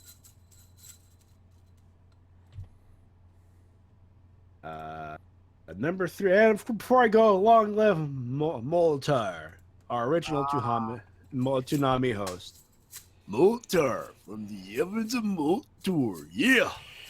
Yeah. I assume you saw that what Toonami did. Oh, that was brilliant. That The made water feels. come out my eyes. I know. I know. Oh. For those The who don't know, the voice feels. actor for Moltar and Zorak passed away this last week.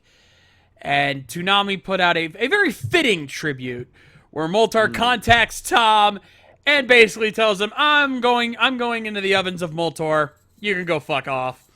Yeah. Yep. That went out like a badass. Mm-hmm.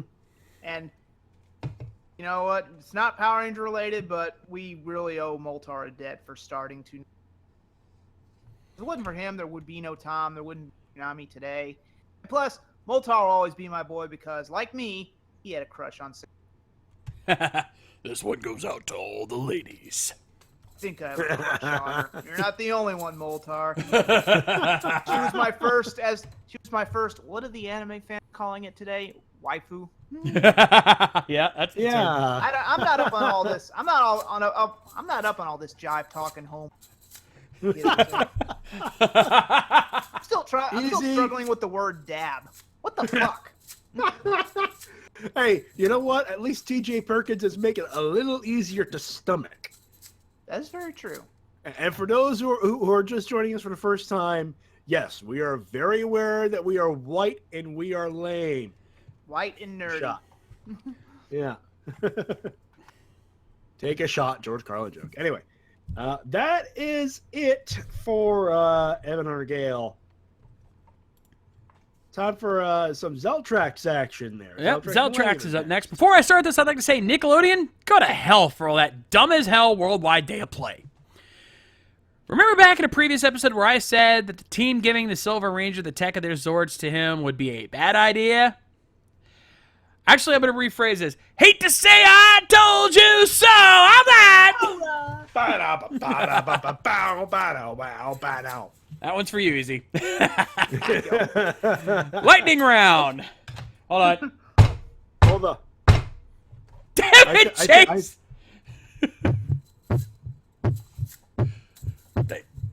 Thank you. Damn it, Chase, for losing your Energem in an exploding Pavlova. Jeez, the magnet on that Energem must be weak as hell. Where do you get the magnet? Sungarasu's ass or Forze's ass? Whoa! Whoa! Woohoo! Okay. Trash working blue. Yeah. Hello. Damn. Shots fired. Like I said, I didn't know IKEA made necklace. Anyway, number 2, it was pretty nice with how they played around with the Kyoryuger footage here. In the original series, the Juden Ryu and Kyoryugers were hit with a virus that made their power levels drop like crazy.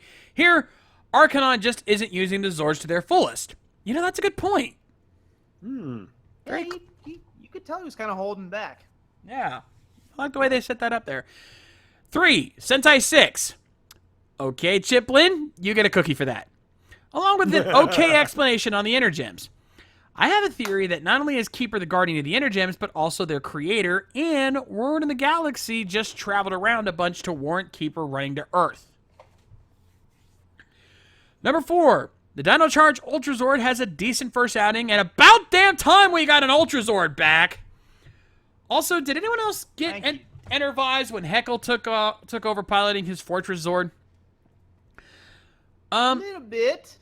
It was the goggles, wasn't it? Yeah, probably. Also, I know we don't like bringing it up, but didn't Super Mega Force have an Ultra Zord? Call that an. I'm not saying it was a good one. I'm just saying they had an Ultra Zord. Well, I think what he means is one that actually combines every mech, because fair here, the Super Mega Force one and the Gokaiger one didn't really combine all the mechs. Okay, fair point. Fair point. Anyway, if that would mean they would have to pile Red Lion and the Red Dragon and the mech on it, and it would look like a mess. But yeah, this is all 10. So I think that's what constitutes an Ultra Zord. Also, it's not a giant uber-sized monstrosity like RPM Ultra Zord. I still hate that. Yeah. Thing is. Anyway, number 5.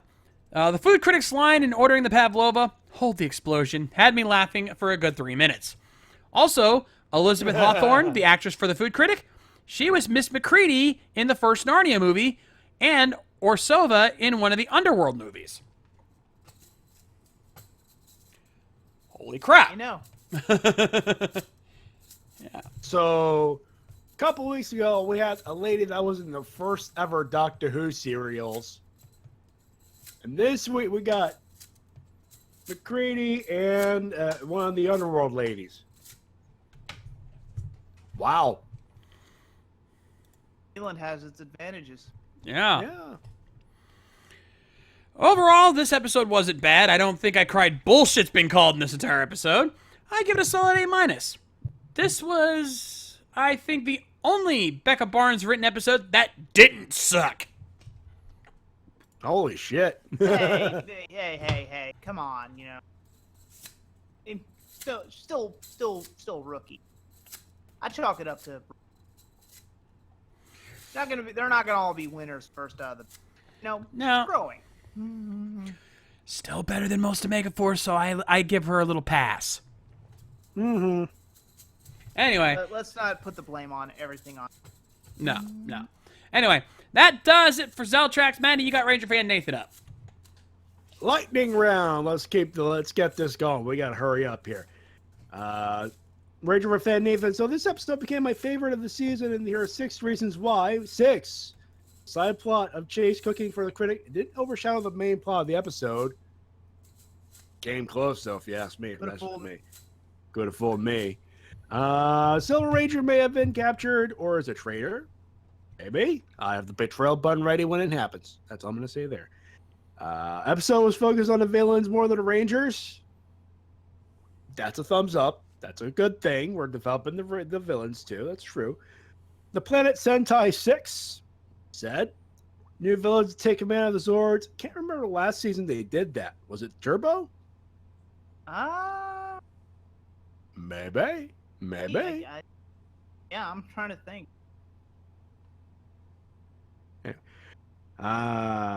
Number 1, Lord Arcanon is not messing around. Overall, great episode and great introduction to Lord Arcanon. Arcanon. Arcanu? Still getting used to the name.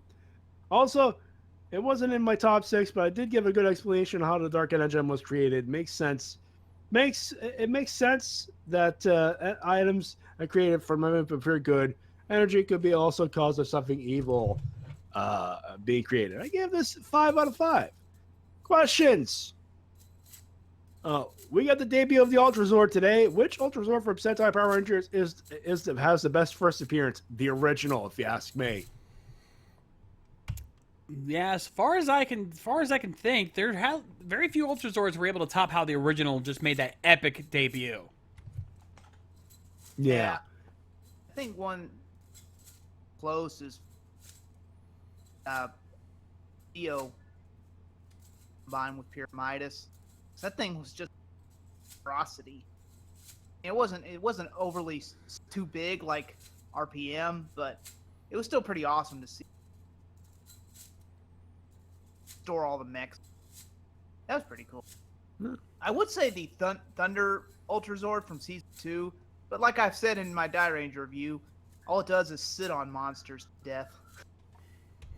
Here's something I think Nathan might be in agreement with us. He wants to end it by saying people need to stop with all the hate on Saban and Nick for the casting of the Ninja Steel Yellow Ranger for some reason, for which we may never know if the original actor was unable to do the show. People are getting ridiculous by saying it's the race thing. This stuff happens all the time with movies and TV shows. Let's just accept the new Ranger and welcome him to the Ranger family. Plus, look at the bright side. This has to be the most diverse cast in Power Rangers yet. Thank you! Thank you. Give this man a cookie. Give this man a can of Coke. I'm going to say there. That's it for Nathan. Next up is Guts. Guts, and yeah, dude. Yeah, you're getting a Dave. You sent along when you knew it was coming too. You could sense it. He said he was trying to make this a short email, but he just couldn't do it. So yeah, got to do it. Dave! Keep it short, buddy. Anyway, I'm going to try as hard as I can and literally keep this as short as possible. And for the most part, I'm going to try to remain serious for this email until the honest trailers joke at the end. PR posters are not pleasing, as I don't like what parts of the Zords were revealed in their positioning. Red is fine. Black looks too much like a Ray Palmer pose, and I don't know where he's standing. Blue is too Iron Man, and the face has me nostalgia butthurt. Pink, I'm scared she'll fall, and yellow's problem is just in the paw mechanism. I'm happy that Bill Hader is going to be Alpha, and I'm eager to hear what he'll sound like as the highest pitch I think he goes is Fear from Inside Out. I would make a better joke, but somebody already took care of it, and he has a link to a certain Alpha joke that's already that someone posted online. I'm not going to play it here.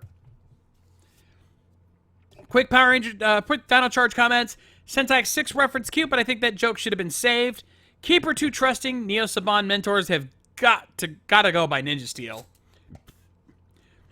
Physics Wrecking Ball, brilliant and funny. How can a food critic shut down a cafe? They really have mastered the stock footage cleverly, but not to the benefit of the story as the new villain sacrificed strength for smarts to put Heckle away. The food critic subplot could and probably should have been about Kaylee, as this critic was almost pointless, as why would a critic want to shut down a museum cafe?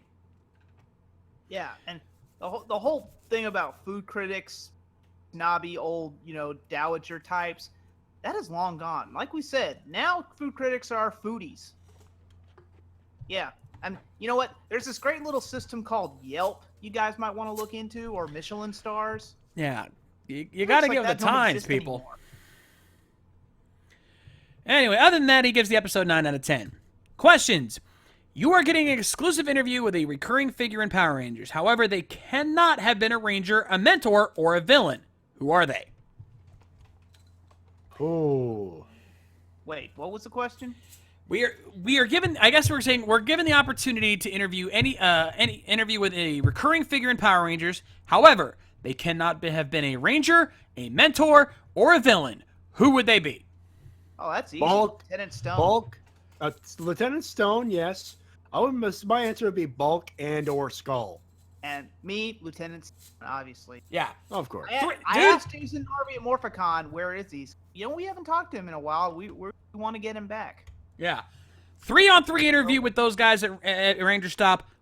That's what we want. Yeah. Or Morphicon. Or Morphicon. Well, Ranger Stop preferably because then it'd be Wherever then there's a good chance all three of us would be there and it'd be a 3-on-3. Which is how it should be.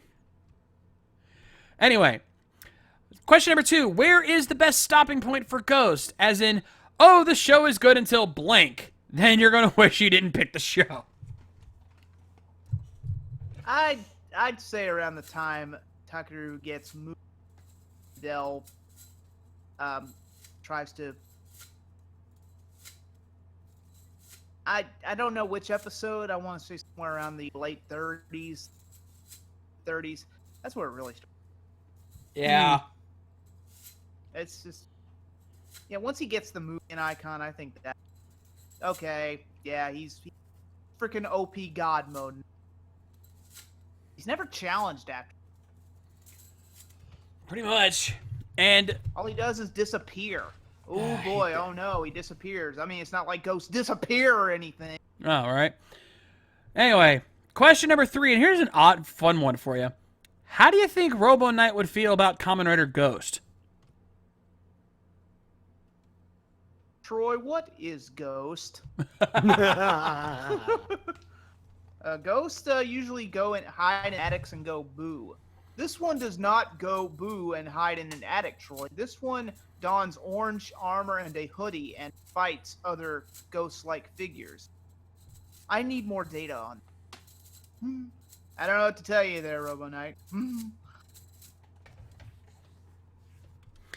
Anyway, and lastly, he has a joke. He basically did an honest trailers joke, followed by the format he would use to grade Kamen Rider Ghost. Kamen Rider Ghost, starring Ooga Booga Bland character. All My Spawn. Green Zuko. Ouch. There's a simple explanation for that. One Punch Lemon Grab.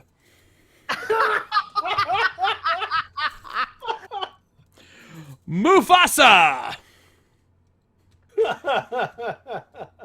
Not Bulk and Skull. Aww. Whisper and Jibanyan's love child. An average Japanese old guy. Michi's World. Knockout Man Slap. Didn't we kill this guy already? Octopus Special Death. Toy Sale Terminators. Those other characters. And the Living History textbook. And I guess this is his format for rating Ghost of a Shell. Ooh. Is that it? That's it. Mike, is that your... This just in, recap listeners. Ranger Stop just announced someone. Really? No. Breaking news. Breaking announcement from Ranger Stop on Ranger Recap. Guys, we got one more Space Ranger. No! Who they get? Roger Valesco. Nice! Has Son of been a confirmed bitch. for Ranger Stop. I've got the picture. I'm staring at it right now. Confirmed, ladies and gentlemen. Woo! That will be up on our recap page on Facebook momentarily. Nice. Son Breaking of a bitch, I announcement. have it, folks. It's confirmed. I see it too. Also, while we're breaking this pace, Team Canada wins the World Cup hockey. Woo! Moving on. Yeah, I've been watching the third. 5 down. One to go. Come on, guys. Let's make it a double reunion here. Oh, Get Patricia and make it Oh. official. we need is Jolly. Oh boy. Oh, They got 5 out of the 6. Trust me, it's almost a given at this point. Oh, if only we did we. Are we getting Melody Perkins this year or not? No Melody Perkins. No. Darn! If only we had Astronomer. It'd be... Oh, I know, right? Oh, we'd have a double whammy, but Take what you can get. Anyway, that's gonna be it. That's gonna be it on my end here. Matty, you got Die Hard Gamer and oh, good God, the links. Oh shit! Hold that thought. Hold that thought. He's calling me out. Oh shit! He's asking me he for wants either to this read one. it. Also, keep it short and Dave him. That's all I'm gonna say there. Yeah. No, actually, it's not really that long overall. The problem is all those goddamn links. Yeah. Yeah. Anyway. Hey there, everyone. Die Hard Gamer here, and I'm not a very happy person about how Ghost ended. My initial thoughts watching the ending were as follows. Why in the hell are they trying to pull a fucking Ninja on us by having Takeru try to redeem and save Adele the same way that Leftovers from Ninja redeemed and saved Kiwimon? Why are they pulling this shit on us in Kamen Rider? In Takeru's opening monologue, he says that every single fucking episode. That does it. Kamen Rider Ghost has officially failed as a series. Bottom line, that Kamen Rider Ghost had so much potential in the beginning, then Kamen Rider Amazons happened, and it unfortunately became the latest victim of what I like to call Hibiki Syndrome.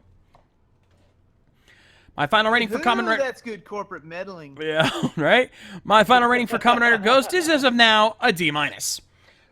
I just absolutely cannot recommend this series to anybody unless you need something to cure your insomnia. Ow! Ow! Woo! Die Hard, tell us how you really feel. I do agree that it is bullcrap how they keep trying to rid villains. I mean, whatever happened to the days when there was a villain you loved to hate? Yeah, I know, right? I'm going to actually talk about that in Die Ranger Part 4. By the way, I'm working on it. I'm actually shooting a new ending. That's why it's taking. Yeah. I'm also prepping for a convention in Tokyo. Got a job.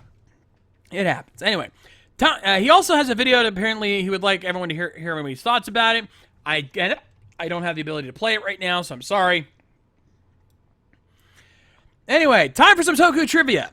Did you know that Kenji Oba was in Kill Bill Volume 1? He played the role of Shiro. Yeah, he played the role of Shiro, Hattori Hanzo's employee. The role of Hattori Hanzo was played by legendary Japanese actor, singer, film producer, film director, and martial artist Sonny Chiba, who founded Japan Action Club in 1970. Did. Yes, and also, that was around the time Kenji Oba's impenetrable hair was actually shaved off. Did you know that Kenji Oba actually had to use his real-life laser blade to his head because nothing else could cut that hair? Yeah. Bad Kenji Oba facts. And Also, Kenji Oba's an excellent actor. He had to play a wimp in that one. he had to That's job not to easy. Sonny Chiba in that movie. That is something he did not want to do. No. Then again, Sonny Chiba is kind of Japanese action royalty, so he gave respect.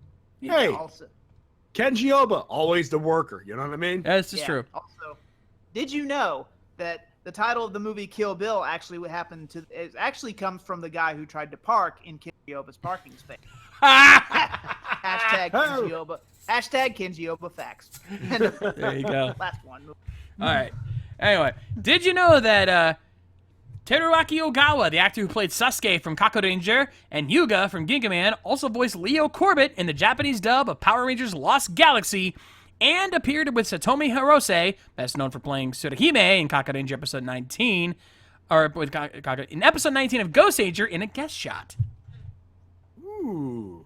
No, I had heard he dubbed his character in Power Rangers. I did not know they were in Ghost. Again, we all know how I feel about it. Yeah. Yeah. Boring. Yawn. Moving on. And did you know that the entire Zordon era, as well as Lost Galaxy and Lightspeed Rescue from the post-Zordon era, along with Power Rangers SPD and Mystic Force from the Disney era, and Samurai as well as Super Samurai have official Japanese dubs? No, I'm not kidding. Toei even had the late Machiko Soga, who played Witch Bandora from Zoo Ranger, come back and dub over Barbara Goodson's dialogue as Rita Repulsa. that. Also, the Japanese dub of MMPR actually outperformed Zyuranger in the ratings department. That is still to this day mind blowing. The only thing I can surmise is that Japan loves to know how we treated Tai. I chalk it up more to curiosity than actual. Well, I mean, the first few episodes, I could say I would agree with that. Like, you know, you're curious about it, but if the ratings were that high the entire series, they liked it. So I guess they still like it because apparently Power Rangers Megaforce is getting a Japanese dub over there. And I don't know if they're getting back the Ghost Sagers or the Go-Kaigers, but it'll be what happens. I would love to hear Captain Marvelous come back and voice Troy. That I would like to hear Alita's actor come back and voice Troy in the first half. We need Shades. Either way, we would get Ala Troy or Troy Willis. Oh, Yes. Oh God, Zeron Zephyr and Dante from Dan Stoker Rants are gonna have because as you guys know, Go Kaiju's just for kids. Oh, Hey. but they were in Zyuranger for 2 awesome episodes. Still for kids. Yep. Anyway, he also sent a whole bunch of other links in here as well to a whole bunch of other stuff. I think they're just like links to clips about showing the Japanese dub. So They I are. won't play Take your those right word now. for it. But it's interesting. Anyway, that does for Die Hard Gamer. Maddie, you got Jonathan 10. Jonathan 10 here to give you my review of Dino Supercharged. Episode introduces the final bad guy in Dino Supercharged series. Took the statue and took like the Statue of Liberty if it had an ugly child. And we also know that it's Silver Ranger Dino Chargers. Yeah, this is a recap. You get a Dave. Thought the monster and sword fight was really good and made this episode really good. The only bad thing about this episode was the B plot with chasing the food critic. Yada yada. I'll give this episode 4 explosion birthday cakes out of 5. As far as the thinking of Kamen Rider Ghost, I have similarities with Yokai Watch when I think about it. When the Rider hoodies chant remind me of the Yokai summon chants. Also, both show had Edison as a ghost with electric powers. As someone who's actually watched Yokai Watch, I can see the similarities. Yeah, definitely. Maybe it was an inspiration. I don't know. Oh, What is your favorite story arc in Power Rangers Ninja Storm? Ooh. you know what? I'm gonna say Cam's the way he got his power. It is so polarizingly different from Shuriken Tai. I mean, Shuriken didn't even really have a character. It was always someone different, or he was always in disguise. The way that was told, and was also a part of Lothor's backstory, just so well done. Yeah, I agree with that. I think it's a toss-up between that and the Thunderstorm Rangers. Yeah. I'm gonna go with Cam's storyline. It was very epic, and there was time travel. So I did like the 4-parter. I put it in my favorite top 10 Power Ranger sagas. Turn of Thunder, I believe it was. Yeah. That was a pretty good story. I actually think that they elaborated on it a little more than Hurricane. I don't remember how long the Go Riders were bad guys. Again, it's been so long since I've watched any Hurricane. Someone needs to sub that series. Yeah. I know there are Hong Kong subs of it, but which is your favorite Ninja Storm Ranger, Tori? I'm gonna go with it's. For me, it's gonna be a tie between Cam. Dustin he knew all about Power Rangers before any of them did, and he invented the ninja pose, or he invented the morphing pose, because they didn't know what they were doing. Shane was like talking into it, Ninja Storm, and Cam, Ninja Storm Ranger form. Dustin's like, dude, stand back. This is how it's done. Ninja Storm Ranger form. Ha! He just owned it. That is how you do it. He owned it and went. He went watch and learn. Yeah. Watch and learn. Also, it also happens to be my birthday today. When you're reading this, he says. Aha! Oh boy. You know what that means, Reality boys. Illusion Universe's hologram. Buy gold. Buy. Well, before we move on, then I've got to hit a button. Happy birthday to you. Happy birthday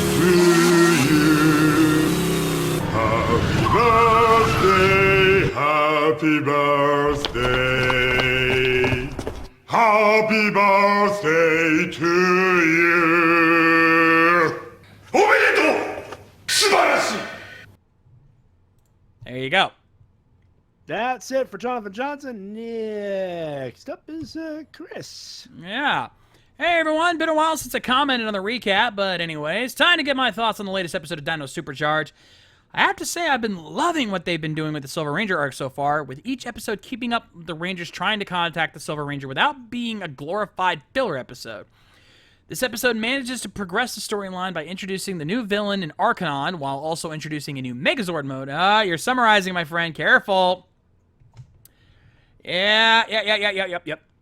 Sorry, Summarizing, he did the same thing as the last guy. He gets a Dave. dude. Yeah, give me a minute. And I got my buttons back on track here. So many buttons. But yeah, Chris, sorry, dude. I know it's been a while, but rules are rules. Dave!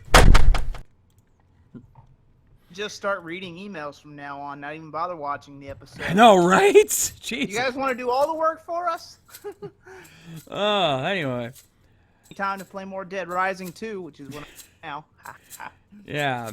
So that said, I'm giving this episode a full thumbs up. I thought it actually was well paced and was able to progress the story arc, and I do look forward to what's going to happen next. Now for a question. Since we're getting close to this year's Ranger Stop, which will feature the Time Force reunion, what other Power Ranger reunions would you like to see in future cons? I think we're about to see the one I'd like to see at Ranger Stop 2. Oh, shit. Personally, I would love to see a full-on Mystic Force.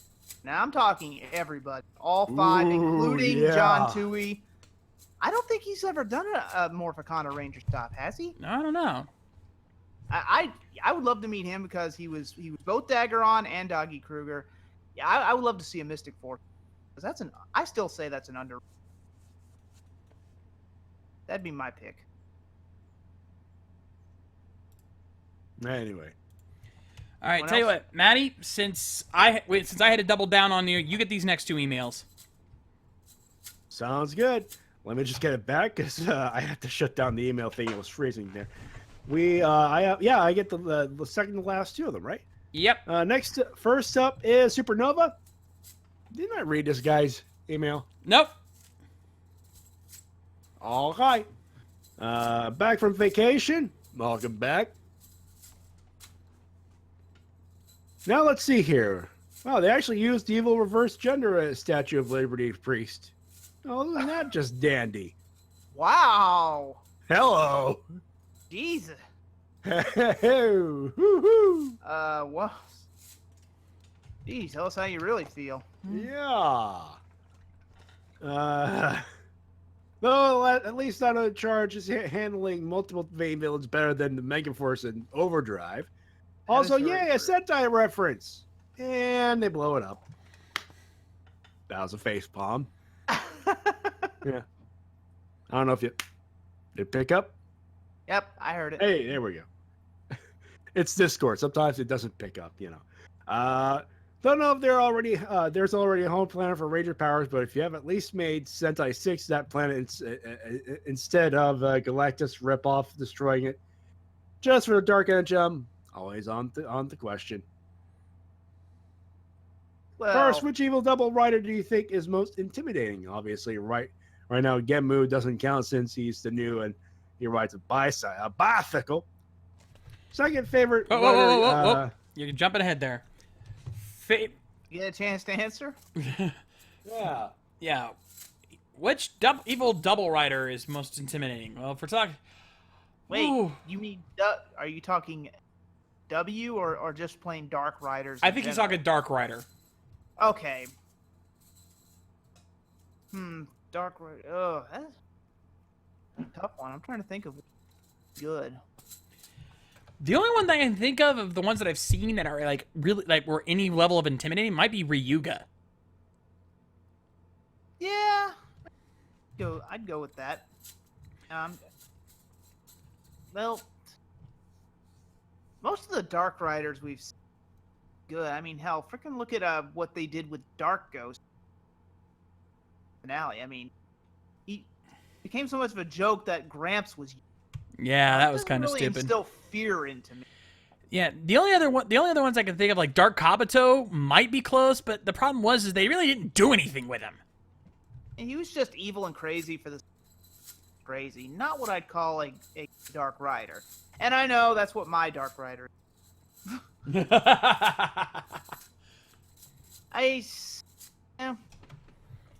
I hesitate to say Negadeno because we honestly didn't see that much of him, but I kind of liked his color scheme. But that does not make for a rider. No. Yeah. I had one, but I another good Dark Rider, but me all day to remember it now. Skip it. All right. Let's see. Second favorite rider, vehicle mech like Power Dizer or Watermelon Arms. Power Dizer. Oh god, I forgot Power Dizer was a thing. Oh god. Do we need Shawn Michaels on this? No. But honestly, you just named only the few of them that they have. There isn't that many of these kind of situations. The ones that they do have are only seen for a couple episodes. Like, a good example is the powered Ixer, aka Ixa's mech from Kiva, aka the giant crane arm that throws giant balls that explode. Or freaking Birth's Scorponok knockoff that only shows up for one episode. They aren't really used that much. I mean, I think the only one you could really say that was useful other than those would be the Revolgary W, because you could equip different things to his bike. You could make it fly. It was a tank. It was versatile. Other than that, weren't really used. Others like that weren't used very often. All right. And last, favorite dark hero like Garo or Guyver? Easy, this one's for you. Yeah. You know what? I'm going to take out a page out of my buddy Matt Burkett's book. I'm going to go with Mechanical Violator Hawkeye because it was such a contrast from what Kikaider was. It was nothing like the original Hawkeye. It was just, well, he reviewed it better than I ever could. But I still might some. And that movie still holds up. Speaking of Matt Burkett, did you see his latest video with his thoughts on X-Aid? Yes, I did. I thought he was done with comedy. I know. Well, apparently one of his buddies suggested they talk about it, and yeah, I can see. You can definitely tell he still hasn't changed his mind about how ridiculous Kamen Rider is getting nowadays. Well, it can't be the same cyborg superheroes forever. That got stale. Saying this is right, just the double standard. Mm-hmm. Now, you know what? I'm going to give this a shot. I'm going to give this one a shot. Yeah, I'm going to give it a shot. If your villain is so bad, even the grunts can be considered greater threats than you, you might be a bad Toku. Also, that I finished. Good effort. Have some stick. Yeah. Shades is the expert, but he wants me to read these. Now that I've finished my Rider fanfics, they can be released publicly under my username. Now I can relax. Oh, and wait, build writers and Numenera. Dang it. Anyway, I roll like crap. The dice gods hate you, Matty. The dice gods hate me. For those wondering for a replay of what happened last night, let me get it for you.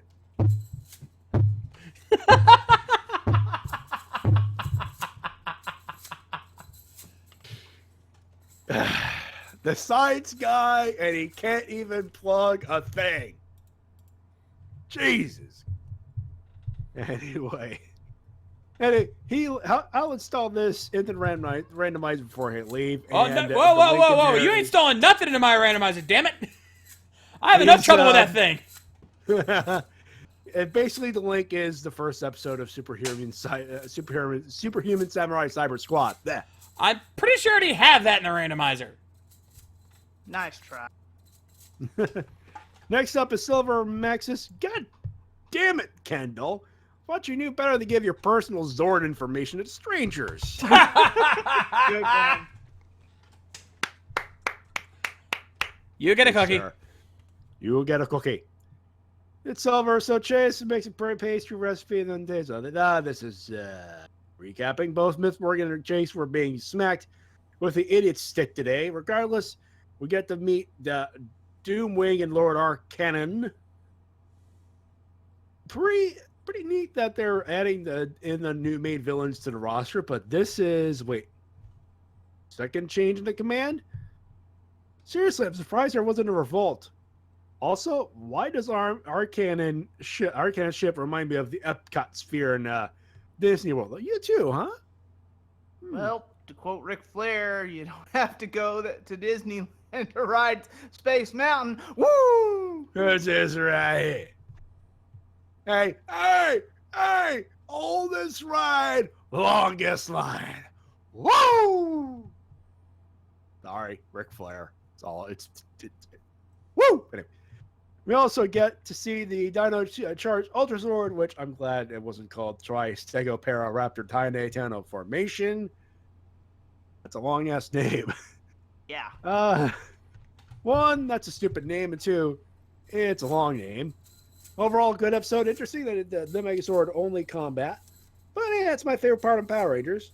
I'm giving it 6 Vivic Wrecking Balls out of... No, 8 Vivic Wrecking Balls out of 10. All its questions. You guys miss them using shovels for combat? I do. Oh, God. We all do. We all I'm do. going through shovel withdrawals. I think You mine got are just slightly shakes, starting to man. wear down. I think I'm finally coming off of it, but it still hurts. Easy, do you have ever thought of reviewing older Toku other than Super Sentai, like Kamen Rider or Metal Heroes? If the subs are out there, I would definitely like to. Thoughts on what we know for Ninja Steel? Do you think it'll be good or flop? I am going to say too early to say. Yeah. We're jumping the gun. Yeah. Dino Charge ain't over yet. Let's finish this good sandwich before we get to the dessert. Hopefully. Yeah, that's the problem with all y'all blowing your load too early. Yeah. Crazy. Let's finish this sandwich. So let's finish this sandwich before we get to dessert, and we hope it is chocolate. Yeah. You know? Bide your time. Yeah. Patience is a virtue. Yeah. Your patience shall be rewarded, said Alton Brown. Anyway, guys, this has been Silver. Before I go, I do believe we have this sub-celebration for this new Sentai revealed. Uchuki. Transmission is cut, and I give this man a Dave. No, that. He was making a joke. He's making a joke. He gets I'll let him passed. have that one. Let him have that He one. pulled a Takatora. Uchuki. And that's enough for me. Good man. Still got a Dave on my end. No. Anyway, that's it for Silver Maxis. Next up, and finally, Yellbot. Yeah, Albot's up last. Woo! Anyone else need a cigarette after this week's episode? Okay, let's go over the good parts of this episode. Loved how they reused Gadoma from Kyoryuger as a Megazord. Brilliant. We got to see the debut of Doomwing, and Chaos, Lord Arcanon. This episode was mostly about a power struggle between the villains. Blended Dark Energy. Dalebot, you're summarizing. Dave!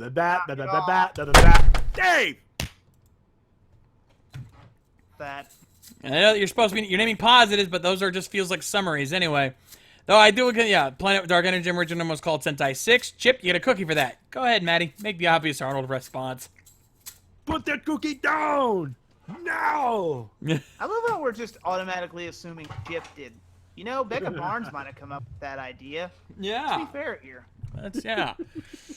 He says the villains controlling the Megazords and fighting Fortress and Snide was awesome and surreal to see. Tell me I wasn't the only one getting flashbacks to Rangers of Two Worlds where Mondo's Cog Monster and the Purse Monster fought each other and the Megazords from You mean the Sentai Versus movie. Yeah. Yeah, pretty much. And we finally had the return of the name Ultra Zord and Power Rangers, and last but not least, more Singe. Yes. Negatives. While I did like how Chase thought of the combination for the Ultra Zord, the whole cooking subplot felt just a little tacked on. And that was his only A negative. little? A little? Little. Now, here's something I haven't done before, a negative point I hear a lot about this episode that I'm going to justify. Arcanon and the others gaining control of the Zords. Well, some people say that he did it too easily. Now, it's obvious that Arcanon has the Dark Energy in his book, so what I believe is that he used that to control the Zords in addition to the Dino Chargers he made from the data. Now, why did the Zord get beaten easily? Two simple reasons. First, Arcanon and his men obviously have never driven a Megazord before, so of course they wouldn't be able to use them to beat Fortress 9. Second, maybe the Zords were fighting against Arcanon and the others' control over them, and they weren't at their full power because of it. Possible. Plausible theory, I'll go with that. Overall, this was a great episode, and it was written by Becca Barnes. Oh my god, she's learning! Nice. Wow, you guys are harsh on this poor girl. Becca Barnes, my God. To quote the legendary TV's Frank Conniff, or to paraphrase him, oh, you write an episode. Yeah, let's see you do better. We call this. We've actually written shit like this, so we understand how much of a bitch it is to write this stuff. That's why we don't give him as much shit. Anyway, she's learned from her mistakes, and she made something awesome. Well done, ma'am. Well done indeed. I give this episode 9.5 out of 10. Maddie, you know what time it is. In the button. Now then, riddle time, kiddies! The category for this week is Power Rangers. Now let's begin. I am an anomaly among Ranger villains. I was both good and evil, but I was only seen in one episode. Who am I? Ooh! I think this one's gonna stump him. Ooh. I think this one's gonna stump him. Oh, that's a good one. That is a very good That one. is a good one. I'll read that again. I am an anomaly among Ranger villains. I was both good and evil, but I was only seen in one episode. Who am I? People are saying Loyax from Lost Galaxy. Nope. I will be amazed if someone gets this. I really will. I'm calling it out. Nobody's gonna get this.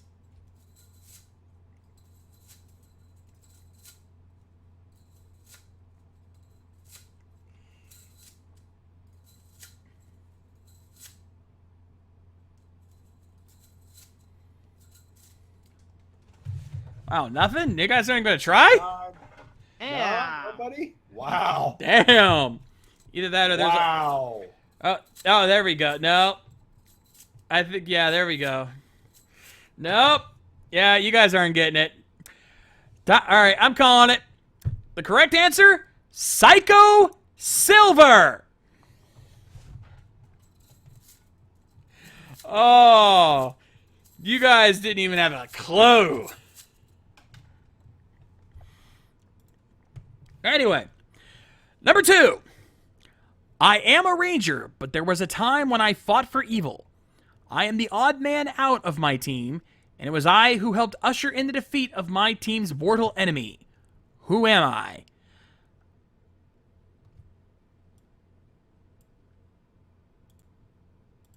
Ooh. I'm willing to bet I think I know what people are going to answer on this one. Yeah. Because I think I know.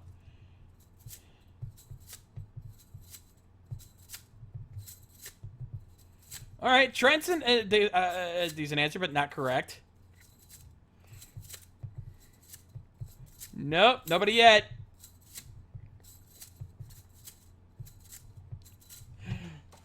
Dealbot, you're on your game tonight, man. Damn. Oh, man. Nope, though I will say, one of you is close. One of you is close. Oh, yeah. Yep. One of you is indeed close. Oh shit. Oh, sorry. It's Got okay. distracted. I saw what's gonna happen on NXT. Ah.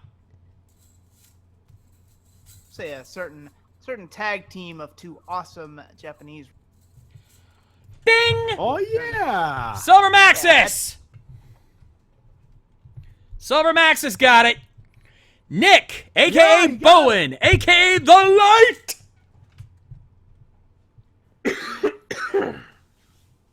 AKA the one everyone blames for Mr. Force sucking. Come on, guy. Knock it off. Yeah, seriously. Yeah, he did hog a little screen time, but I thought he was a good red. Yeah. Anyway. Number 3. I am a leader that shows no mercy. I have an army at my fingertips, but I still serve a higher power. Who am I? I get the feeling someone's going to get this one. My The sense higher is... power better not be Vince. Yeah. It's me, Austin! Oh, son of a bitch. It's me, Austin! It was me all along, Austin! Oh, that reminds me.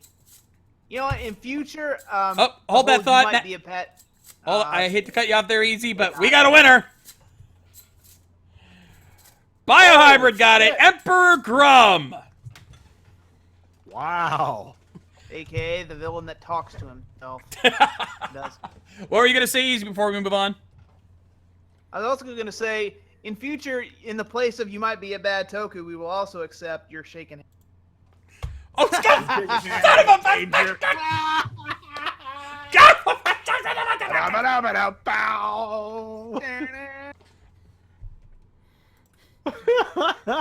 You're working on a hijacked Dino Megazord, and you're fighting a guy who's switching between two personas. You're shaking hands. You know what? Dave! Oh. Got another one in you? Don't make me wake up Lady K right now. If she wakes up, you are dead. Because she'll pull out Death's Arrangement. The new SPOD. I reiterate myself from a bridge line.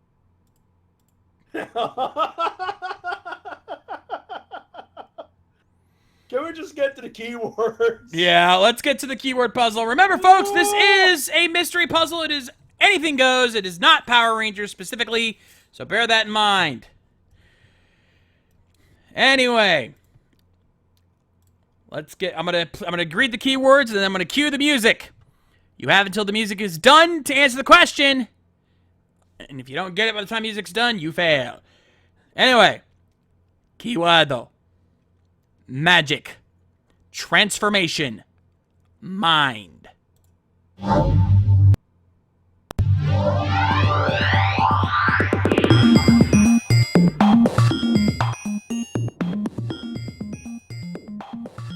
Remember, magic, transformation, mind.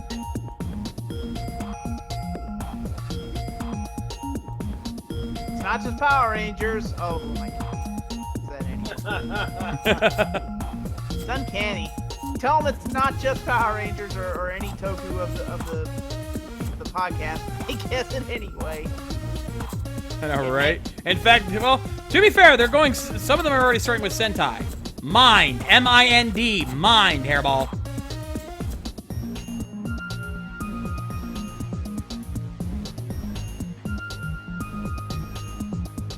A mind is, you know, a mind is a terrible thing. My mind is a terrible waste. Waka waka. We got a lot of movie to get through here, people.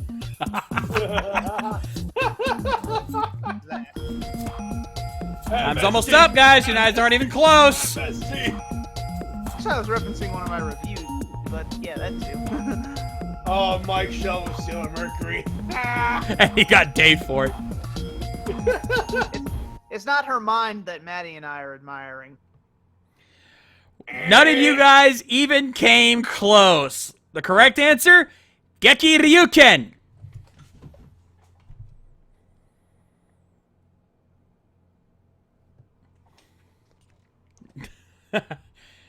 Oh, and you can just hear the rage coming from people now.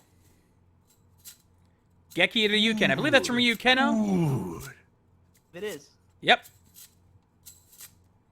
So it'd be also Ryukeno, I guess, would be a proper answer. Anyway. And I love his comment here. You know, part of me wants to make the keyword puzzle easier for you, but another just loves seeing your reactions too much. Yeah, by the way, did you know that Ryu Kendo is 10 years old this year? Takara is actually, and instead of celebrating that, Takara is actually making a new Zoids. Where's our Ryu Kendo continuation? Hell, I'd settle for another Tomoka Hero series. Yeah. Not bad. Anyway, he wraps up by saying he's excited tomorrow for 3 reasons. 1, it's his birthday. 2, he's going to finally see Suicide Squad tomorrow. And 3, Good. most importantly of all, I'm getting Pokken Tournament for my new Wii U! My dad got it from my aunt at a garage sale that was near complete for only $50. Woohoo! Can't go wrong with that. Also the Kogami button earlier, that one's for you too. Yep. That's it? That's everything. Those are your emails and comments of the week. You can send them at rangerrecap@gmail.com. Keep the rules on the screen, John. Yes, sir. Opinions only. No news or full segments. We already cover those ourselves. Oh, some of you guys need to learn that today. Toku questions only. No more than 2 to 3 questions per comment. No versus questions. 1 email per episode. And please, for the love of all things holy, keep your comments as brief as possible. Anyway, that's going to do it for us here tonight on the Ranger Recap. Let's talk about what's happening the rest of this week here on RVTV. Tomorrow night, RVT Game Night. It's PS3 Game Night with Matty Jay and Mike Shell playing some more GTA 5 online. So make sure you join them for them right here on RVTV tomorrow night, 8 p.m. Eastern. Then Special start time. Note the time, 8 p.m. Family stuff. That's all I'm going to say there. Mike, I expect you at that time, but yeah. Anyway, Saturday, SNN Gaming with Tony Helms and the Clue playing more Borderlands Online. It's going to be wild. It's going to be crazy. It's going to be nuts. So make sure you guys check that out this Saturday. Then on Sunday, Toku Riffs Live. Check out the very last episode of Kamen Rider Ghost and the 2-parter for Juoger. That's going to be one showy ride. You don't want to miss out on that this Sunday, 7 p.m. Eastern, over on our Ustream channel.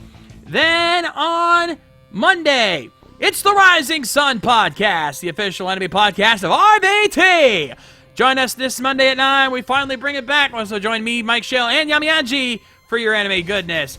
Then on Tuesday, Rift Down with TWK and the crew, checking out the latest WWE SmackDown and providing their randomness like they always do. You don't want to miss that Tuesday at 9. Then on Wednesday, prepare for the newest adventures in our journey through the 9th world. The new TRPG experience that we've been having fun with. You saw the first episode last night, so check out the next one next Wednesday at 9. And finally, I'm back around here next Thursday for the next episode of Ranger Recap. We're going to be checking out the latest episode of Dino Supercharge and giving our thoughts, as well as reading your emails and comments like we do every week. You don't want to miss that next Thursday, 9 p.m. Eastern, right here on RVTV. Cheap Pop! Anyway, Easy, you got some jokes this week, or is this one a tricky one? I've got some cooking jokes. All right, then, my brother, take us home. I totally didn't steal off the internet. Wink. Wink, wink. Know what I mean? Know what I mean? Yep. Yep. Anyway, that's going to do it for the Ranger Recap tonight. I always lose my dino chart. Oh.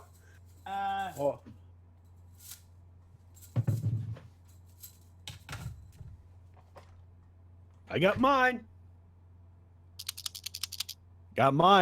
Fine. Do that. Okay. Anyway, that's it for the Ranger Recap tonight. Until next week, I'm Easy Rider reminding you that men will cook if danger is involved. And no, we're not shaking. We're not shaking hands with it, Matty. You know what? Nope, you're rude. Sorry. It's okay. You guys hear the one about the husband whose cooking was so bad that his kids thought that Thanksgiving was actually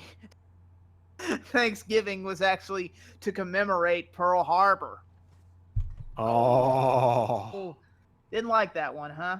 Yeah.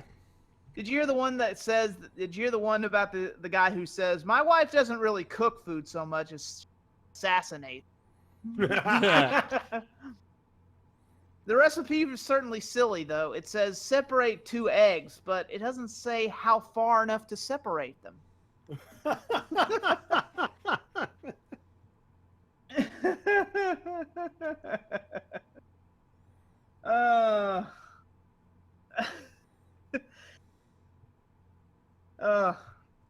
Didn't like that one, huh? Marriage, a deal where a man gives away half his groceries in order to get the other to get the other half cooked. That wasn't. They're not all Yeah, winners, folks. They're not Don't all worry about winners. it.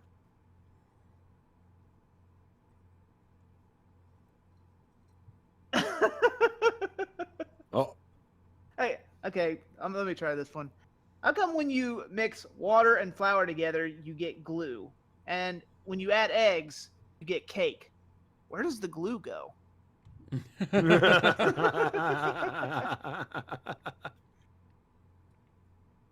Square meals often make round people. Now, unless you're Ranger fit, right, Matty? Damn right. There you Damn go. right. Oh, that's all I got now. Anyway, I'm Easy Rider reminding you that the fan sub will never die. We are your Ranger Recappers. We will see you in 2 weeks, or not 2 weeks, next week, because thank you, no more Worldwide Day of Play. Yay! Woo! And as always, don't forget to Dino Supercharge. And as always, may the power protect you. We'll see you.